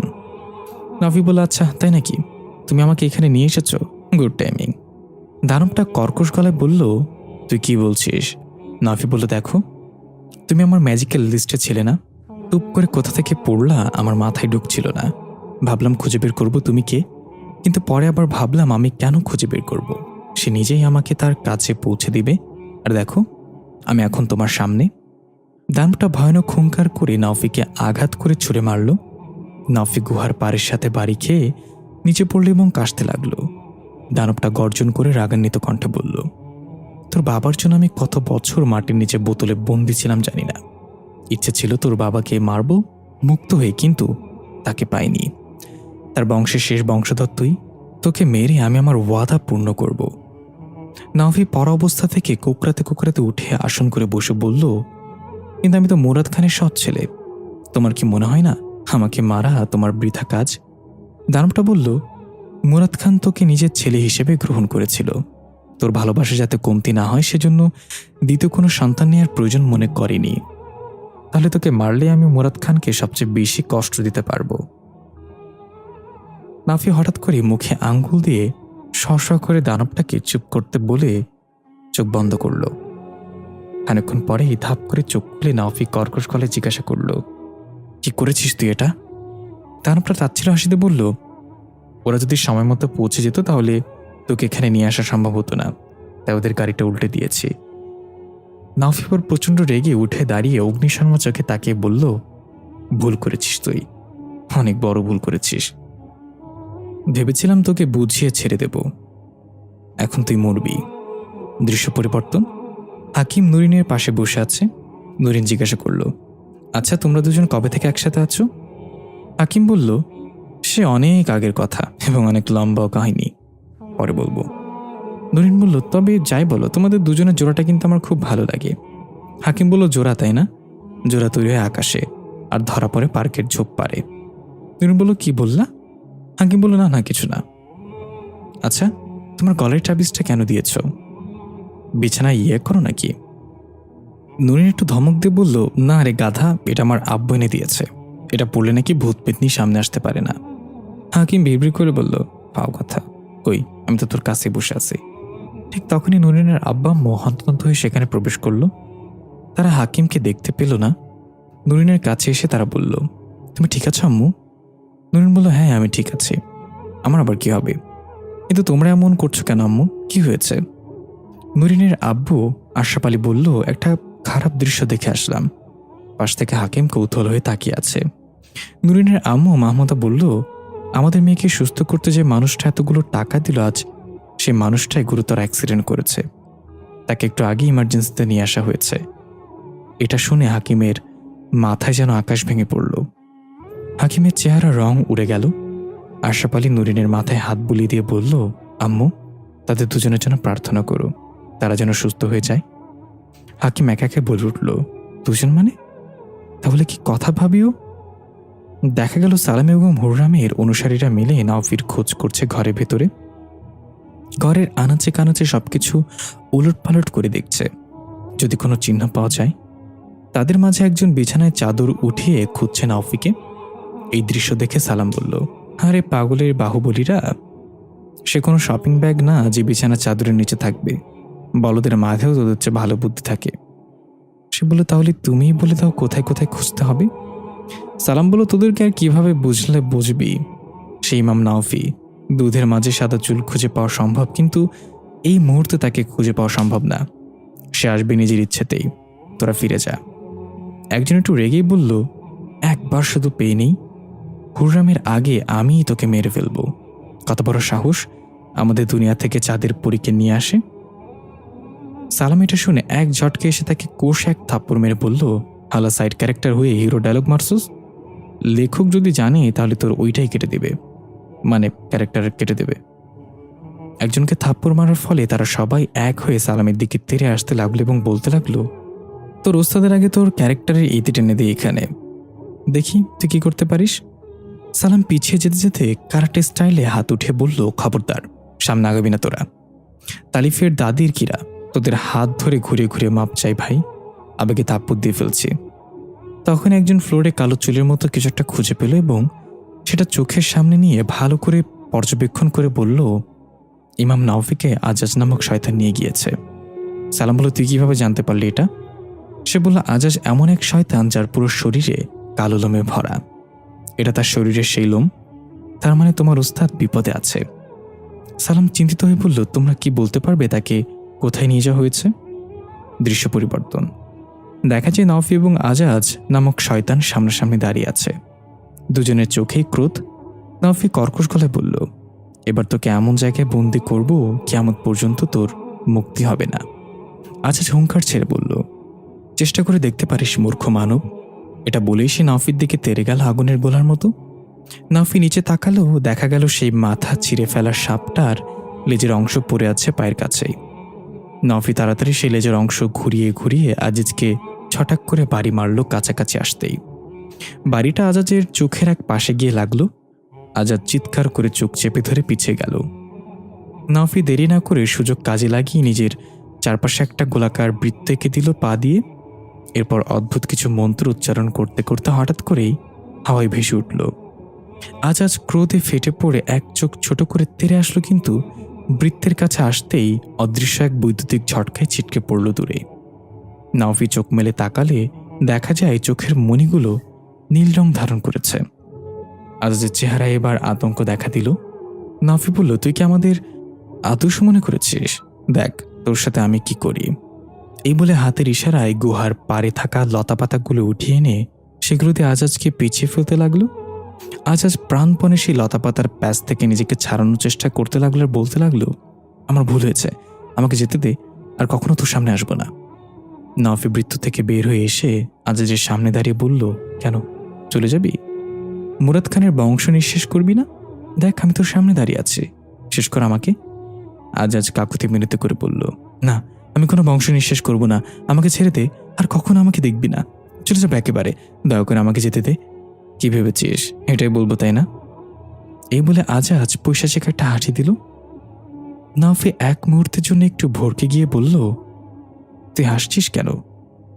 আজাজ কিছু একটা ইশারা করতেই পেছন থেকে দুইটা আগুনের শিকল উড়ে এসে নাওফির হাত আটকে ফেলল। সাথে সাথে কিছু একই রকম দেখতে কালো লোমশ ছায়ামূর্তির আবির্ভাব হলো। আজাজ এক ঝটকায় নিজের শরীরে পেঁচিয়ে থাকা লতা পাতাগুলো ছিঁড়ে ফেলল এবং বলল, তুই কি ভেবেছিস আমি তোর সম্পর্কে না জেনেই তোকে এখানে নিয়ে এসেছি? তুই কি করতে পারিস সেটা জেনেই আমি সবকিছু প্রস্তুতি করেছি। নাওফি একটু মুচকে এসে বলল, ভেবেছিলাম তোর চেহারাটাই খারাপ, এখন দেখছি তোর কপালটাও খারাপ। যেখানে আমি নিজের সম্পর্কে কিছুই জানি না সেখানে তুই সব জেনে গেলি। আজাজ নাওফির থুতনি চেপে ধরে ঝাঁঝালো কণ্ঠে বলল, মুখ বন্ধ রাখ তোর, তোকে এখানে বাঁচাতে কেউ আসবে না। ঠিক তখনই রংধনুর মতো কয়েকটা রঙে মিশ্রিত একটা তীব্র আলোর ঝলকানিতে আজাজ সহ তার সঙ্গীরা চিৎকার করে উঠল। দেখা গেল সালাম এবং হুররামের অনুসারীরা একসাথে সেখানে দৃশ্যমান হচ্ছে। আজাজ অবাক হয়ে বলল, রংধনুর দুনিয়ায় জীব এখানে কেন? নাফি বলল, কারণ আমি তাদের পেছনে আঙ্গুল দিয়েছি। সালাম বলল, হ্যাঁ, আমার ওস্তাদ সবার পেছনে আঙ্গুল দেয়, তারপর তারা আঙ্গুলের বদলে বাঁশ দেয়, আর ওস্তাদ সেই বাঁশ খুব সহজেই নিয়ে নেয়, কারণ ওস্তাদেরটা অনেক বড়। নাফি ধমক দিয়ে বলল, সালাম। সালাম বলল, ওয়ালাইকুম আসসালাম, এবার আপনারা বলেন। আজাজ তাচ্ছিল করে নাফিকে বলল, তাহলে তোকে বাঁচাতে এরা এসেছে? নাফি একটা রহস্যময় হাসিতে বলল, না রে বলদা, এরা তোকে বাঁচাতে এসেছে আমার হাত থেকে। আজাজ এবার কটমট করে নাফির দিকে কিছুক্ষণ তাকিয়ে ক্রোধে চিৎকার করে হুররামের অনুসারীদের উদ্দেশ্য করে বলল, তোরা পৃথিবীতে কি করছিস রংধনু দুনিয়া ছেড়ে? তারা বলল, আমরা হুররামের আদেশে এখানে এসেছি ইমাম নাওফিকে নিয়ে যেতে, তুমি তাদের আমাদের কাছে নিয়ে দিয়ে দাও। আজাজ বলল, সে আমার শিকার, আমি তাকে মারার জন্য বছরের পর বছর ধরে বোতলবন্দি থাকার পর মুক্ত হয়ে আজ পেয়েছি তাকে। তোরা ফিরে যা, আমার ক্রোধের মুখোমুখি হতে না চাস যদি। নাফি হাই তুলে বলল, সালাম এদিকে আয় তো। সালাম এগিয়ে গিয়ে বলল, জি ওস্তাদ, হুকুম করুন। নাফি বলল, তারা আমাকে নিয়ে ডিল করুক, এর মাঝে তুই গিয়ে 2 কাপ চা নিয়ে আয়, সাথে কুরকুরে বিস্কুট আনবি, পালি চা ভালো লাগে না। সালাম বলে, এখনই নিয়ে আসছে ওস্তাদ, কিন্তু 2 কাপ চা কার জন্য? এখানে পাবলিক তো মেলা। নাফি বলল, 2 কাপ চা আনতে বলেছি কারণ 1 কাপ আমি খাবো আর 1 কাপ একটু পর আমি খাবো। এদের তর্ক এত তাড়াতাড়ি শেষ হবে না বলে মনে হচ্ছে। আজাজ একটু রেগে গিয়ে আবার নাফির থুতনি চেপে ধরতে গেলে নাফি আজাজের মুখে কিছু একটা পড়ে ফু দিতেই আজাজ উল্টে গিয়ে গুহার পাড়ের সাথে বাড়ি খেয়ে মুখ থুবড়ে পড়ল। আগুনের শিকলের বাঁধন ঠাস করে ছুটে হাওয়ায় মিলে গেল। নাফি এক ঝটকায় গিয়ে পকেট থেকে কালো তাজবি কাঁটাটা বের করে আজাজের গলায় পুড়ে দিতেই আজাজ গগনবিদারী চিৎকার করে ছটফট করতে লাগলো। নাফি বলল, যথেষ্ট হয়েছে, তুই আমার অনেক মূল্যবান সময় নষ্ট করে ফেলেছিস, এখন আমার যেতে হবে। এই দৃশ্য দেখে আজাজের সঙ্গীরা তীরে আসতে নিলে সালাম একাই তাদের পথ আটকে দাঁড়িয়ে বলল, থাম থাম, হিরো আর ভিলেনের লড়াই হচ্ছে, তোরা মাঝখান থেকে কেন মারবি? এই যে কালারফুল চুলের মালগুলো দেখছস, ওরা আমার শিষ্য, আমি যদি তোদের হুকুম দিই তাহলে তোদেরকে আগুনে ঝলসে দিবে তারা। হুররামের অনুসারীরা বলল, আমরা তোর কিসের শিষ্য? আমরা তো হুররামের অনুসারী, ঢপ মারার জায়গা পাস না। সালাম আর চোখে তাকিয়ে বলল, সিনিয়র আর্টিস্টকে একটু সম্মান দে ভাই, আমি এর আগের সব গল্পে ছিলাম, আর তোর আজকে এসেই আমার সাথে ইজ্জতের ব্যান্ড বাজিয়ে দিচ্ছিস।